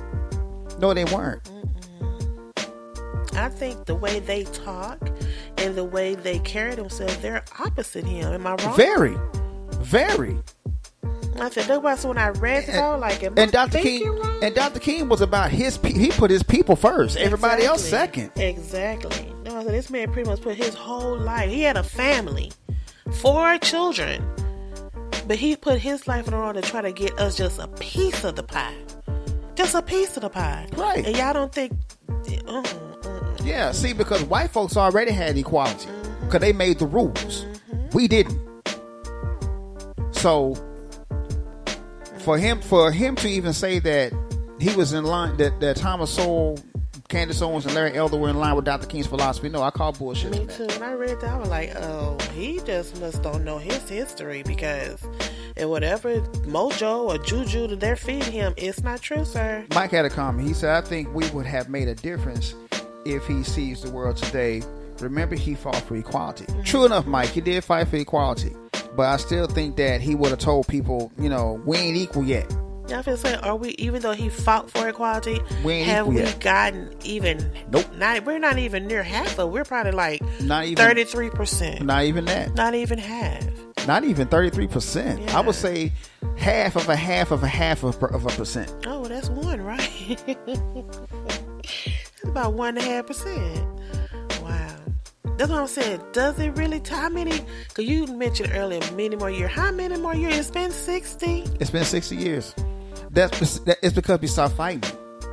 It's because. But isn't that what all the marching and all the Black Lives Matter and supposedly and all the marching? I don't think they had marching out with what's his name? Can we all just get along? Rodney King. Yeah, whatever that organization was in, all the push coalitions and the organizations that James Brown friend, Al Sharpton, all his organizations, and that was a money. In my personal opinion, to me, that was a money grab for them. Okay, because think about the Black Lives Matter, the Black Lives Matter organization. What do? They got rich. They buying houses and shit like that, And it was so funny when something happened to black people. People call them. They call Al Sharpton. Now they calling the one you don't like. What's his name? God. The lawyer you don't like. Doesn't everybody call him? Yeah. These Benjamin Crump. People call them looking for assistance, help with what's going on when they feel like they have been treated unjustifiable, and they end up just taking their money if they get the case won. Exactly. Or whatever. Exactly. It shouldn't be like that. Now, see, that's why I like Johnny Cochran, because Johnny Cochran would take a pro bono. If he won, then he'd get some money from you. If he didn't win, he said, "Oh well." But that's what I liked about Johnny Cochran. And Mike raised a pretty good point. He said it's sad we haven't moved forward. You're absolutely right, Mike. We haven't. Yeah, we moved a little bit. The needle moved a little bit. You know how the needle be on the record, and all of a sudden it'll start popping. That's where we are. We're popping. Right. We're just repeating. We're just going around in circles. Right. We moved a little bit, and then we became stagnant. Yeah. And that's the question that needs to be asked. ask, and hopefully sometime here somebody can answer it. What can we do to start moving the needle? Keep moving. That's but the aren't problem. that's what we've been doing though? With all like I said, the different organizations. That's just it. We haven't been moving. That's the whole point, babe. So what we can have we not do been to moving. start moving? Start moving. By doing what? Whatever. Case in point, this show is part of it. You know, that's part of moving right there. We moving baby steps, but we're moving. Yeah. That's the problem. People just stop moving. I mean, like after 6 years, we should be on a grander scale. I agree. We should be, for lack of better ignorance, we should be pretty much close to what the KKK got going on. Exactly. And they're very organized. What's the one that was out there when Trump, Proud Boys? The Proud Boys, yeah. We should be pretty much up there with them. Whatever they have, we should be equal. I agree. You know, but we're not. No, we're not. And that's crazy. I agree with you on that. I mean, we got the manpower to do it. We definitely got the intelligence to do it. No doubt. But are we? Like I said before, we just don't have. Are we scared of the outcome? They have. See, it's two things. One, we don't have the unity that they have. And two, you got some black people out there that are afraid of power. They're afraid of it. Afraid of power? Yes. They're afraid of it. They're afraid because they don't want to make white folks mad. That's what I mean by that. They're afraid of power because they don't want to make white folks mad. So they don't want to ruffle the feathers. Hello. Thinking there might be retaliation. There you go. Yeah. That's the problem. Cowards, basically. Like I said, I know we talked about this before. I heard of Malcolm, but I didn't really know Malcolm until you and I sat down and watched the movie. And to just know that man knew he had a target on him, but he kept going forward. He never gave up. He kept going. Mike raised a pretty good point. He says, just like everything else, it takes money and unity. You're absolutely right, Mike. Yeah, that's true. Unity more important than money, but yeah, you're right. Because if we got the unity, you're going to have the money. The money's going to come if you got the unity, but you got to have the unity first. So if you can't even get unity in your own house, so how you going to go out and branch out in the world? And I understand that. I get that part. And that's part of the problem. And that's why Malcolm said decades ago, put aside your petty differences and come together on one accord, because we have one common enemy, and that's white supremacy. Not white people, but white supremacy. And it is rampant right now. I mean, everywhere. It's like, where are y'all? Cause like they coming out like roaches when you turn the lights on. I be like, so is everybody a white supremacy thing? And they be trying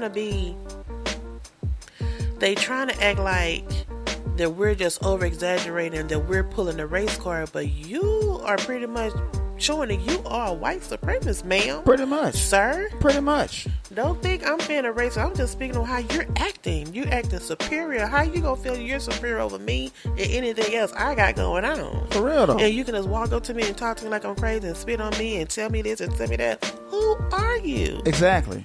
No. That's exactly what I'm getting at right there. You just proved my whole point.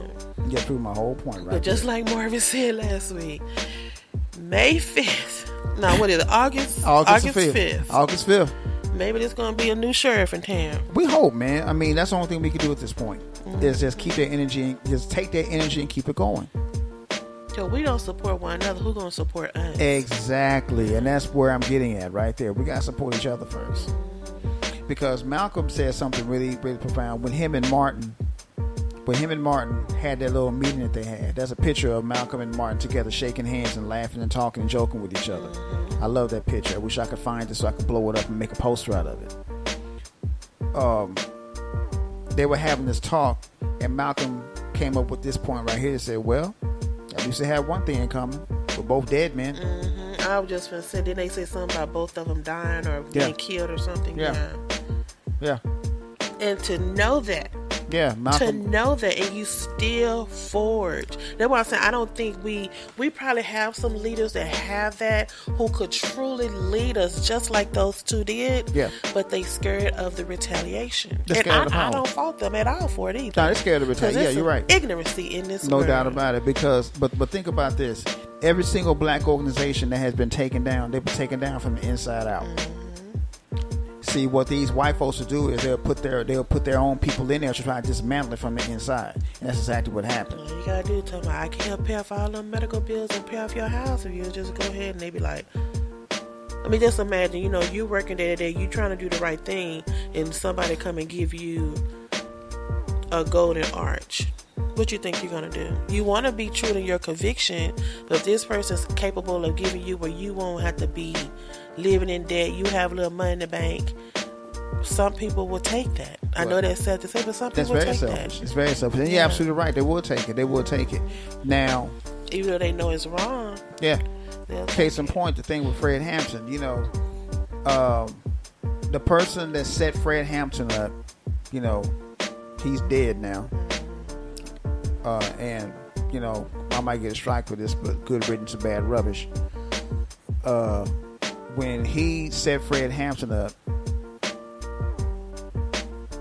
he ended up getting killed himself.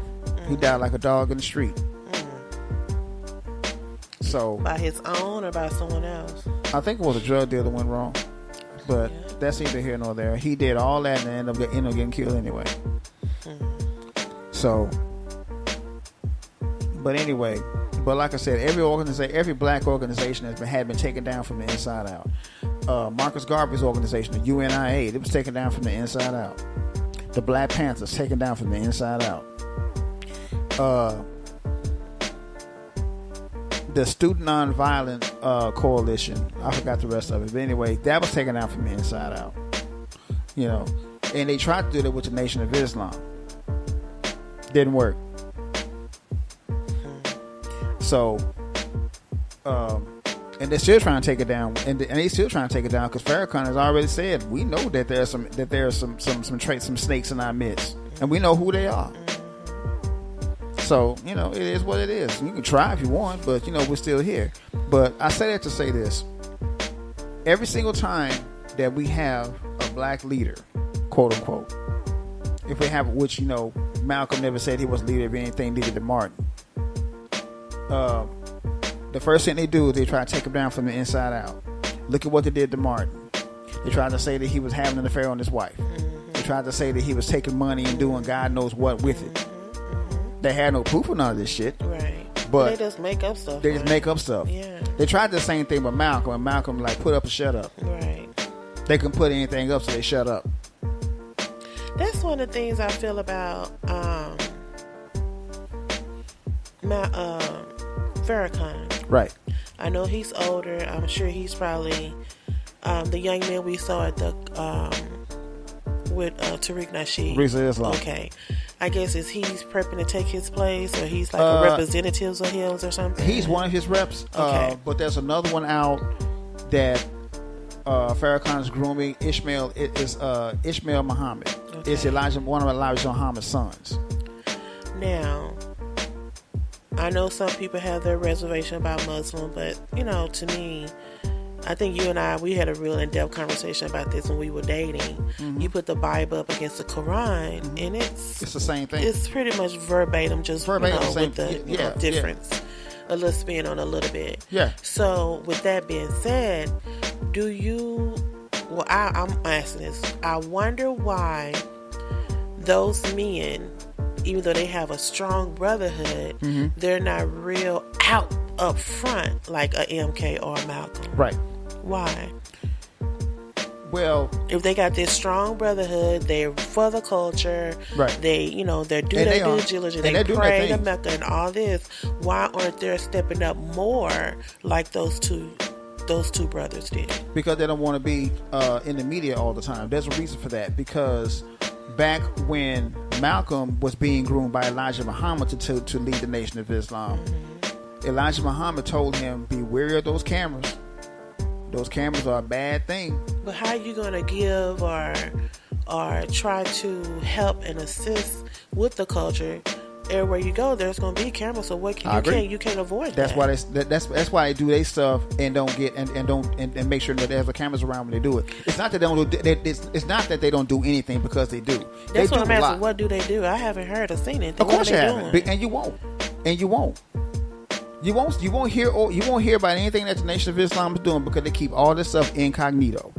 But what are they doing? Even if it's not out prayer, what are they doing? What have they done? That's why I guess my question. What have they done? What have they done for the culture? For the culture itself. For the culture itself. Cause I know Malcolm, of course, but since Malcolm, what have they done except for strengthen their brotherhood in house? Have they came out the house and try to strengthen in the streets of Texas, in the streets of New York, in the streets of California? What have they done? They go in the streets of Chicago all the damn time, try to keep all the gang violence down. That's the first thing that they do. And then they have chapters over there in LA that do the very same thing. Okay. So they keep on. So they have different chapters all over the nation that are doing certain things. You just don't hear about it. But what are they doing for white news. supremacy? Trying to fight it. Same thing. The same thing everybody else is trying to do. Trying to fight that shit. Same thing Tariq Nasheed is trying to do. Same thing Jason Black is trying to do. Putting it up front and personal and saying, "Hey, this is what you need to do to fight this shit."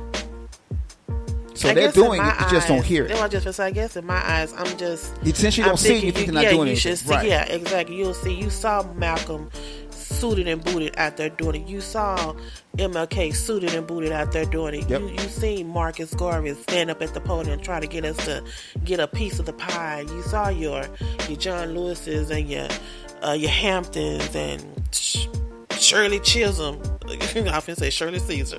Shirley Chisholm. And, I want to give homage to, I would like to give homage to Maxine Waters and Sheila Jackson Lee, but I think they're right what we were talking about. Yeah, they have those seats now, but they know how to, what we call, code switch. Yeah. So exactly it won't, what they do. you know what I'm saying? So And it don't say the like I wrong said, thing. I appreciate them working hard to get into those seats that they're holding. Yeah. But I can understand, I can sympathize. I'm not going to say understand, I can sympathize with the code switching. Because people are killing people left and right because of the color of their skin. I agree. Or that they don't agree with that person's philosophy. I agree. And that's sad. I agree with you on that. People might be saying, well, you got this platform, why don't you do more? True, you're right. We do have this platform. And I'm proud of this platform. No doubt. But there's only so much that two people can do. Right. I mean, we're bringing it up, and we're talking And that's about a little it. bit. I mean, that's a little I say, bit. like you said earlier, a little is better than nothing. Yeah, a little bit of something better than a whole lot of nothing. But there are a lot of, like I said, there are a lot of people who are doing it behind the scenes, people who are doing it just like us, and there are some people who's out front all together. Yeah. But I don't think no one has taken it on as a personal vest or a personal cap like MLK and Malcolm did. Yeah, and if they do, knowing that they are walking dead men. But here's the thing about it: if they do, and if they are doing it, what they'll try to do is they'll try to sway people away from them. Because I always mention Tariq Nasheed. Shout out to their brother. They call him a race baiter. Okay, and he has a hidden history museum, and that's a big step. So, and I would love to go to LA. I guess one day we can make a trip to LA just to go see it. But definitely, it's the same deal with Brother Ben X. He's another Muslim that's out there doing this thing.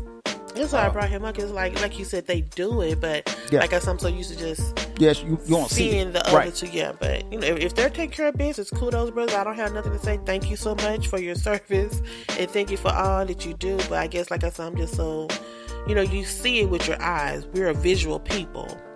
You have to show me that you're doing it, or I hear that you're doing it. But if they are doing it behind the scenes, I appreciate it. And they are. They're doing it behind the scenes. Hey, Mike, if you're in the chat room, man, please call in. It's 469-522-9103. I would love to get your take on this. But yeah, there's a whole lot that we need to be that can be done. And I think that's the problem that a lot of people are having with the Malcolms, with people that like Malcolm, is that I think that's why I say that Malcolm would definitely come back and say, why'd you stop? I laid the groundwork for you. All you had to do just take the baton and run. But you sat down. Why'd you sat down? And I think that's the biggest problem that a lot of people have. They're not motivated to do anything. See, I have a question like, okay, John Lewis, he's passed on, but Andrew Young marched with Malcolm. Yep. I mean, with MLK. Yep. I know he's older now. Yeah. But is he, or what has he done since that march? I know he's probably doing big things down in Georgia. I'm pretty sure. But is he not on a grand scheme like MLK? Well, I mean, he has the blueprint because he was right there. The man. He was right there. So was Jesse Jackson. Yeah. And they're pretty much saying, well, I did what I can do. Let's go ahead and just sit it down and let these young cats have it. But the young cats ain't doing anything. Yeah. And that's the problem. That's the part groundwork that is I out wish I knew why. Why did we become so stagnant? Right, the groundwork is there. I mean, we just got to pick up. Somebody has to be brave enough to pick up the baton and run with it, and that's the problem. That's the biggest problem we're having right now is that nobody is brave enough to pick up that baton and just run with it. And do you fault that? Do you understand why no one has picked it up? I understand why they don't want to die at a young age, but the one thing about it, Mike's calling. Hey, Mikey. Hey, what's going on, man? How you doing? Not a lot, man. Not a lot. Sis. Hey, brother. So, Mike. Yeah. So that's some good stuff y'all talking about. You know, I mean, I'm sitting up here listening. I'm about ready to get ready to hit the bed so I can get up in the morning. But, okay. I mean, I love listening to the show as usual. And this is some good stuff. And one of the things that you touched me with is, I know I asked that question about who has the better impact. Right. And I somewhat agree with you when it comes to Malcolm. Right. Not nothing against Martin, but I just feel like he had a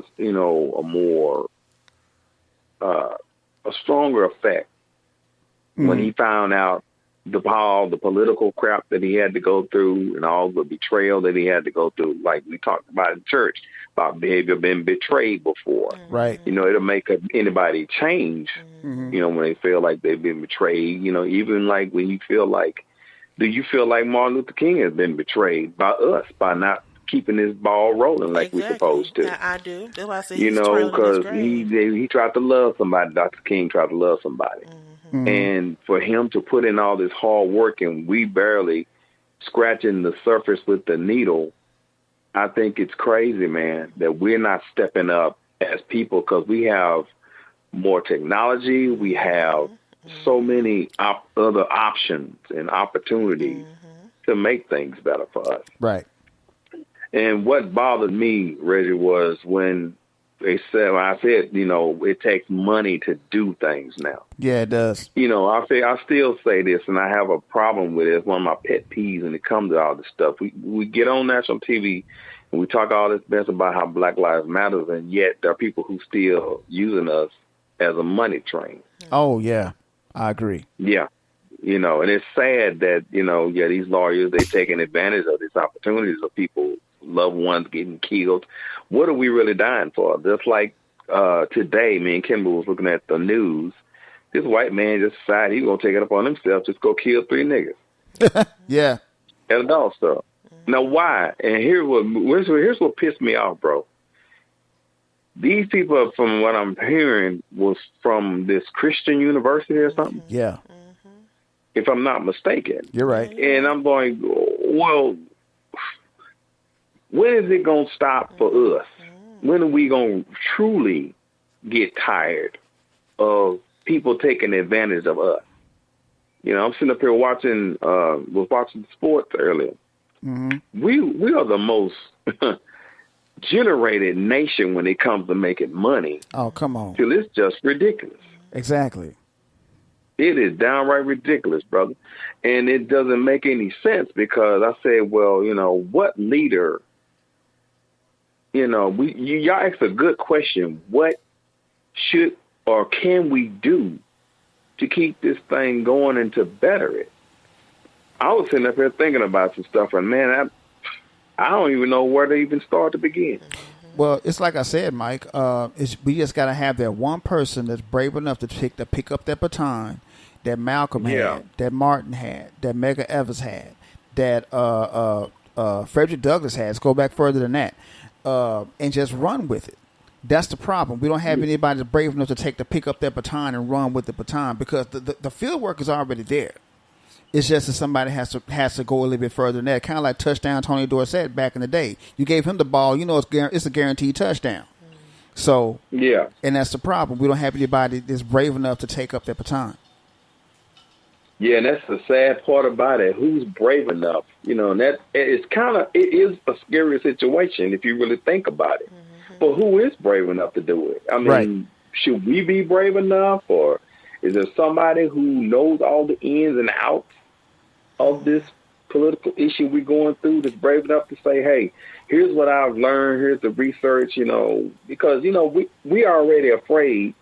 There are already white people talking about they don't want Kamala Harris being a leader. Right. On Michelle's end, being a woman. Right. There are people who don't even want this woman running the country. Mm-hmm. Right. Some of these white folks. I'm living there. I forgot this white lady's name, but she says, no, we don't need Kamala Harris in there for whatever reason that she has. Right. And I said, well, maybe that may be the person who needs to be in the office, or somebody else.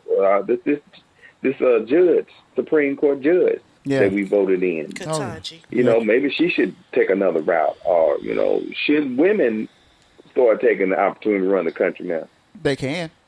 They're very capable. I mean, I have no doubt in my mind that there's a woman out there that's just capable as a man to run the country. I mean, especially black women, because we were raised by black women. Those are some deal. I don't give a damn what nobody says. Black women are the strongest women on the planet. Exactly. Because they put up with so much crap till it was just ridiculous.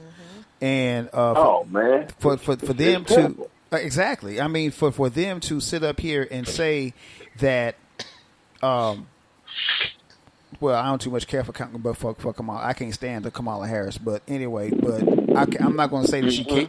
I'm not going to say she can't run the country. I would never say that. But I mean, people just gotta shut their mouths and just wake up and smell the coffee, because you gotta think about this, Mike. During slavery, who were the ones that were raising white folks' old badass children? Exactly. Black women were. So, there's that. Like I said, black women are the strongest women on the planet, in my opinion. Yep. No doubt. Because, I mean, to me, I love what Martin did. Right. But I think Malcolm is had more the stronger impact as a male leader. I mean, he took the initiative to try to do the same thing that Martin did, bringing folks together. Yeah. But he also warned people to watch their back. I don't think that's what the government liked. Even when I watched the movie, I was just saddened that black folks were pretty much minding their own dadgum business, man. Yeah. And, and it wasn't good enough. They did. I mean, it just goes to show you, like today, white people don't want you to succeed at that. Of course not. I don't care what nobody say. Even though we have biracial relationships and all this, white folks, they just don't still want black people to excel. I agree with you on that. And then to piggyback. And something else. Yeah. And then to piggyback off what you said, Mike, you're absolutely right. Malcolm he'd be the first to tell anybody he's not violent unless you're violent towards me. By any means necessary. Exactly. I mean, that's just how he was. You don't put your hands on me, I won't put my hands on you. And that's how us as black people were raised in the first damn place. Long as you don't touch me, you good. But if you touch me, it's gonna be some slow singing and flower bringing once it's all said and done. So, but that's just how we're built, and that's what I liked about Malcolm. I'm not taking anything from Martin. I love Martin, but for me, I'm the same way, man. Right. I mean, for me, you can say what you want to. Oh yeah. You can talk all you want, but just don't touch me. Yeah, but do you put your hands on me? And just like my grandmama told me, she said, "Son, don't put your hands on a woman. But if she were to start rubbing you the wrong way, you're not far from her age." I'll never forget that. I'm like, because see, my mom did the same thing. My sisters probably remember. They probably forgot it. They both bucked up to me, and I was like, "Oh, y'all, come on with it." Uh-oh. And my mom said, "You don't ever raise your hand to your sisters no more." Yep. And I'll never forget that. Right. But she said, "But if they put their hands on you and me slapping you and all this other stuff," she said, "Man, just don't let nobody make you out no punk and make you feel like you weak." My mom was the same exact way. Exactly. I mean, she told me. That's one thing I liked about Malcolm, man. Malcolm, he came out with his rifle. You ain't finna kill me and my kids, just because you choose to be ignorant. I'm talking about the people he was trying to follow. Right. Mm-hmm. And that was sad there, man. I agree. That was sad. I agree. So, but don't. Yeah, I mean, there's so many things I was agreeing with you on. I'm like, wow, you got pretty deep with some stuff, bro. It made me think, and I said, oh, wait a minute, hold up here. Hey, I always thought everybody was into Martin, but you know, Mike, a lot of Malcolm support. Mike, let me tell you something, man. Me and your sister, we sit up, we have conversations like that all the time. She can tell you that. Yeah. We do. We talk like that all the time, don't we, dear? Yep, all the time. All the time. Yeah, So ain't you that know, something? yeah, I know it, man. That's just how we are. And I think I turned her more on to Malcolm than anybody else. Yeah. And I thought that was kind of sad, you know, not knocking her because it wasn't her fault. I thought it was kind of sad that she went to 2 HBCUs and she didn't know that much about Malcolm. I mean, that tripped me out. But I'm like, wow, Yeah. I understand. 'Cause I went to OU. That's a white school. Shit. But come on, you went to 2 of them and they didn't tell you shit about Malcolm. Come on, something wrong with that picture. Yeah. Well, we knew it. We just knew like Malcolm X, civil rights leader, and that's it. Right. Nothing in depth, how he started, how he was trained, how he went to Mecca, got the premise of the land, smelt the land, so- learned the culture. But yeah, man, I kind of look for that particular leader as well, Right. who's going to really get down and, you know, at least make the effort if it don't even be successful. Right. You know, give that person the A for effort, because we're living in a society where folks just don't care, man. Exactly. They don't care. I mean, case and in it's point. sad that we have these conversations about the N-word still. Oh man. And, you know, yeah, we still have conversations about that. And we still working on trying to improve that, man. Mike, let me tell you something, man. I tell people all the time, and I've told your sister this she's kind of slowed down now. You know that, you know, just in conversation, I don't call people nigga. I don't. Now, if I'm trying to prove a point, yeah, I'll say the word because I'm trying to prove a point. But just in general conversation, I don't do it. You can ask your sister. I do not use that word. And I tell anybody, I don't care who it is, black or white, I ain't nobody's nigga, so don't call me that. I'd appreciate if you wouldn't say that. So, you know, that's just how I am.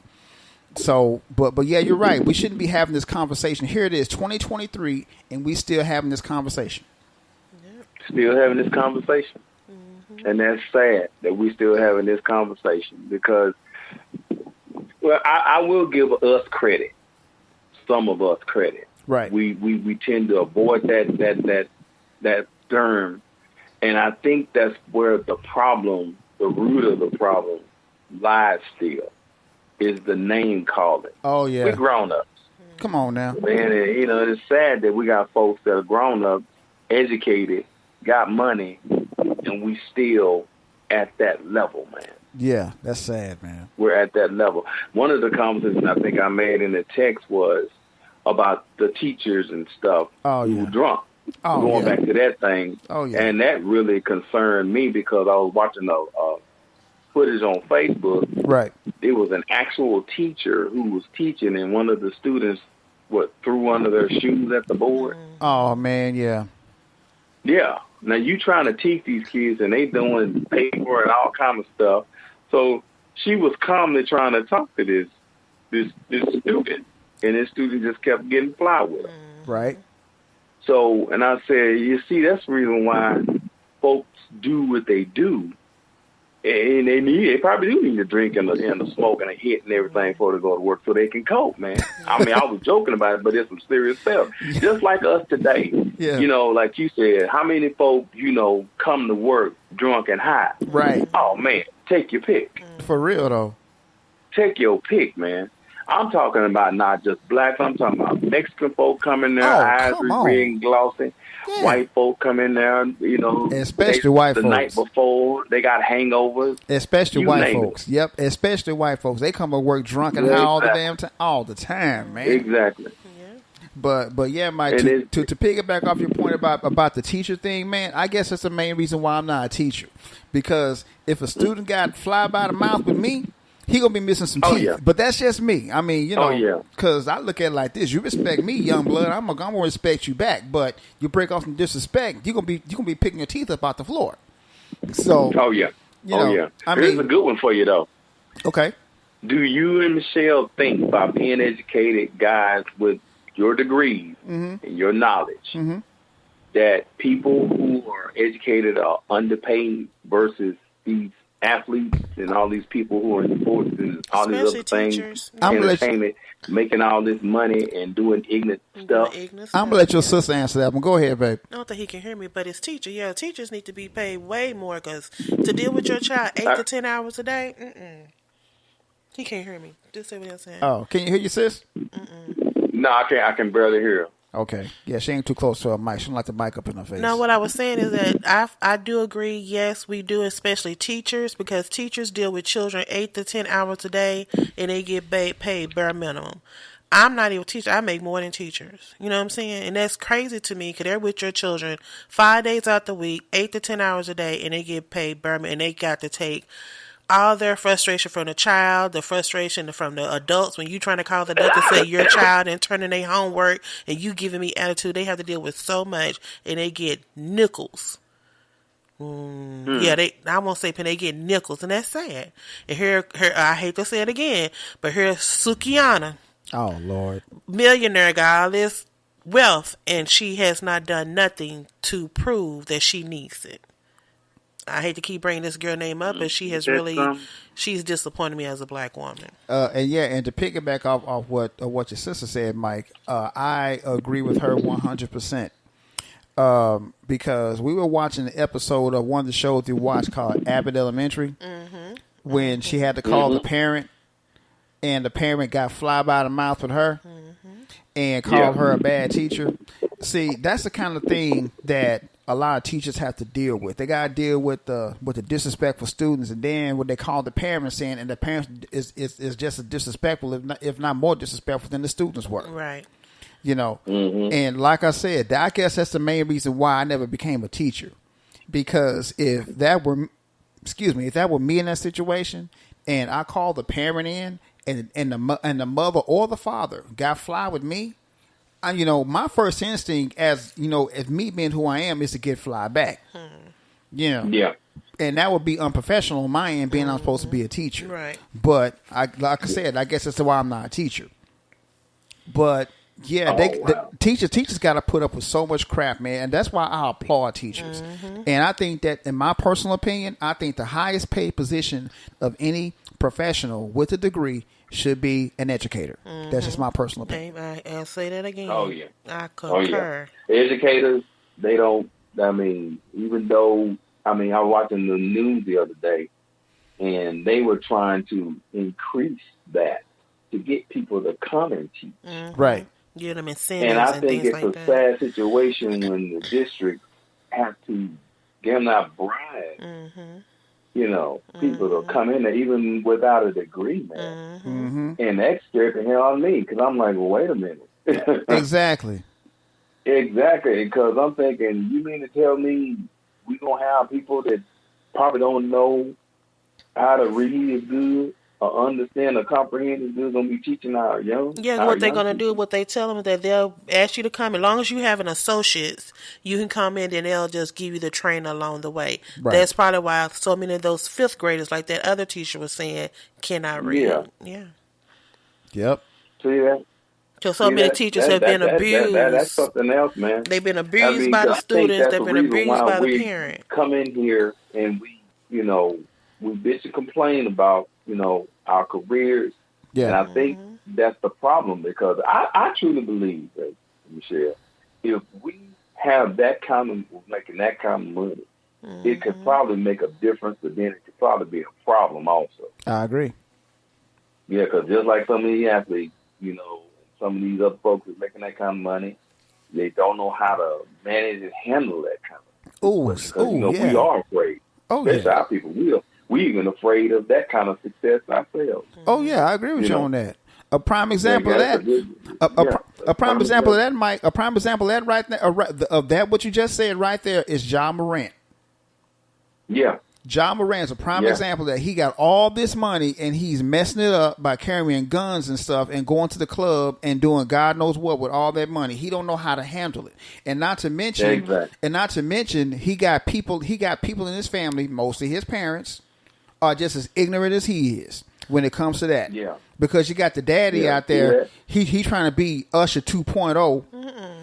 Am I lying? But see, back in the day, they said young men act like that because they were raised by single parents. So what's this problem? His problem is he was raised by two ignorant parents because his mama ain't no better. Yeah. Well, they get a little money. That's how, like I said, when these young men like this get these 18, 19, 20-year-old get the $1 million contract, they need to have a sensitivity coach, a financial coach, Definitely financial and coach. Just coping that you're in another tax bracket. Whole of the cat tax bracket. Just like that guy from the Cowboys. Second time. Tore his car up the first time.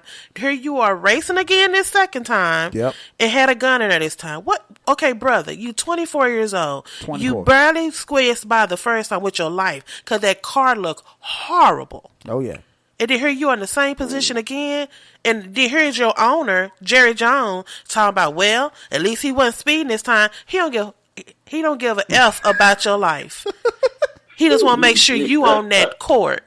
He didn't say, is he okay? We'll try to get him some counseling. He just said, at least he wasn't speeding again. Yeah, he probably was making light of it, but I wouldn't have said that as an owner. The opportunity to play. Yep. You're playing for one of the most recognizable teams in the world. The most recognizable football team on the planet. And here he is smoking weed. Because he probably got to smoke weed to cope. You don't know what he going through. True that. See what I'm saying? I agree with you on that. So it's like, you damn if you do, you damn if you don't. But, yeah. Yeah. Wow. Good point. Real good point. Okay. Real good point. I mean, what do you think, Mike? I mean, what's your take on that? I agree with it. Yeah. I mean, you know, the way one of the points is, I agree. I disagree, man. I just have to agree with that. Yeah. Because, I mean, wow. It scares me because, you know, my daughter's going to graduate Right. high school. Right. And I'm trying to get this other one into college. Okay. And it's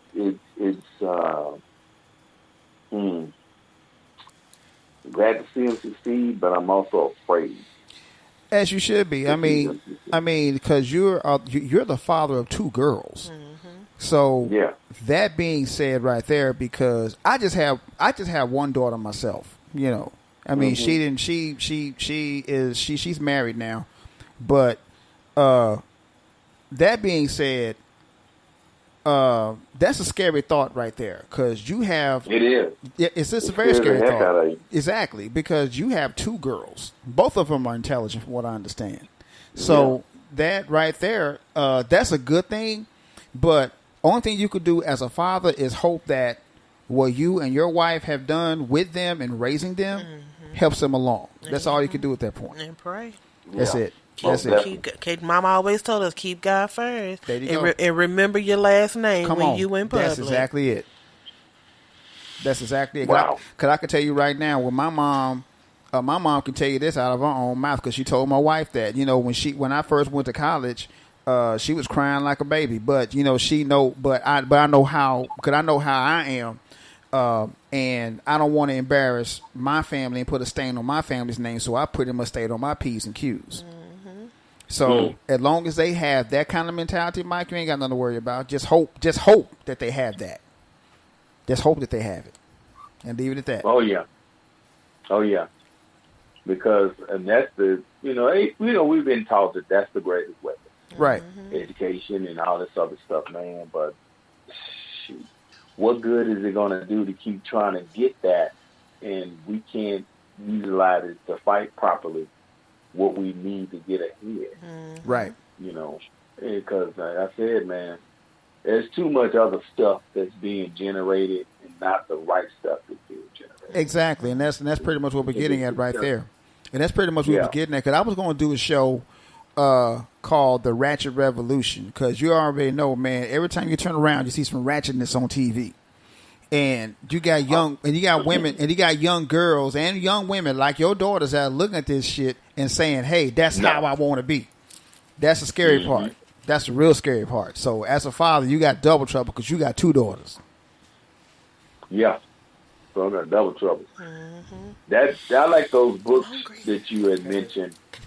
And those are very resourceful books. That's something I think you should post just on your page as well as anywhere else you can introduced, because that's a good learning curve and a stepping stone Oh yeah. to get people to start reading more. Since we were talking about reading earlier in the conversation, Right.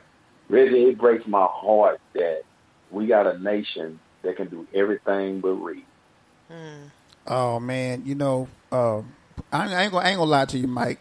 My mom can tell you this. I came out the womb with a book in my hand, so I mean, it's because of my mother. Because my wife can tell you, my mother's an avid reader. I get it from her. So, and that's why I always encourage people to read more, because reading is fundamental. It really is. Come on, y'all. It is. Reading is fundamental. That's what my mama told me. She said, son, if you don't learn anything else, math, science, whatever, she said, learn to read. Right. Because if you don't learn to read something, you won't be able to comprehend it and understand it.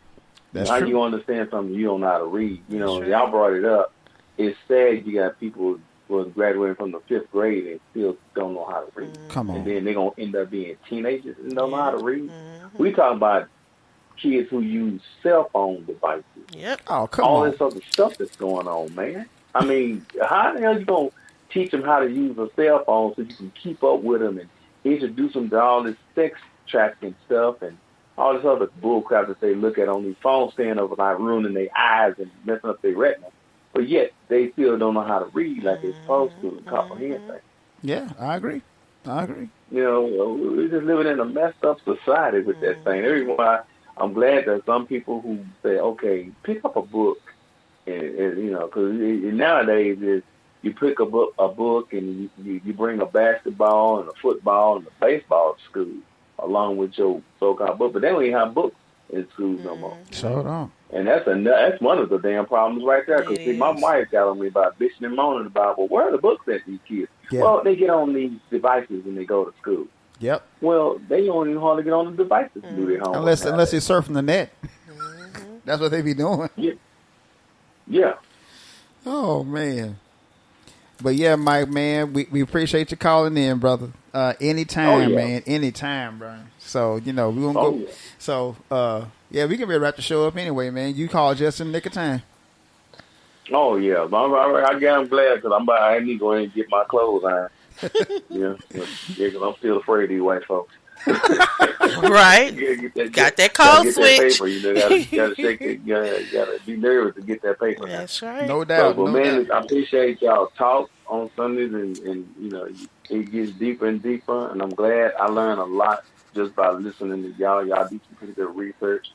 Just keep on doing what you're doing, man. That's the premise of the show. Thank All right, you. Mike. Good We job. appreciate you, man. We'll holler at you later. All right. Yeah, good night. Oh, holler at you later. All Y'all right. be careful. Love you much. Love you All too. right. Good night. All right. Bye-bye. Very good thoughts. Very good thoughts. Yeah, in my version, to sum it all up, 60 years down, look like it's probably going to be another 60, but hopefully the next 60, we can move the needle. We can see there is some progress, but it'll be more prevalent. Like, I wouldn't be questioning what some other person has done. It's out there, and I can see it, and I can obtain it. Right. I'm just going to leave it at that. Okay, I understand that part. But it's like I was saying before. There are things being done. We just don't see it, man. That's how some people operate. They operate behind the scenes. Yeah. And that's just the way some people are. But anyway, as usual, babe, good show. Very good show. Very good show. Yeah. So, to MLK, I know you're looking down on us, even Malcolm. I don't know, Michael wasn't a part of that walk, was he? What? The march on the mall. He wasn't even Malcolm? Yeah, he knew about it. He just wasn't a part of it. But, he supported it. But to all those that follow, I know John Lewis was there, and like I said, Andrew Young was there, MLK was there. I hope we don't become despondent, but like you said, we get a little bit and we just kind of became stagnant. Now that we see that they're trying to take us back to Jim Crow law, maybe we'll step up and come 10 times harder. Oh, I hope so. Because I hope no one wants to go back to that time frame. Because I'm not going to no back door. I got money just like he do. If you want my money, then, Just venting right now. Let's pray for us all, because we all need one another. All this race baiting and racism and supremacy. Man, kick rocks. Let's just get on one accord and make this world a good place. Because killing somebody because they black, that's crazy. That's the dumbest thing in the world. Getting up on the stand line, that's crazy. Calling yourself a nigga for Trump, that's asinine. Uncle Ruckus looking at. I wonder if anybody go sit him down and show him, look how you look. Are you proud of yourself? I know if that was my dad, I'd be cool, baby. Man, I can just imagine what your pops would say. No, if that was my dad probably, I'd be like, Daddy, what were you thinking? Hell, I don't know. I probably was drunk. You know, because I don't think my dad would have done nothing like that at all. I know my I stepdaddy don't think if would. somebody would have paid him, he would have done that. I know my stepdaddy would. Shit, considering who we talking about, my stepdad damn sure wouldn't. But anyway, great show, baby. Tell a friend, tell a friend. Yeah, like Hit the like notification button. Definitely. The viewership is growing. Thank y'all so much for all the viewership from the last podcast. Yes. Awesome. Yes, Thank keep you, it up, thank please. you. Keep it up. But as usual, girl, I gotta go grab my wife's booty. You know. All right now. So anyway, I'm Reggio. And I'm Mimi the lady. We out. Bye.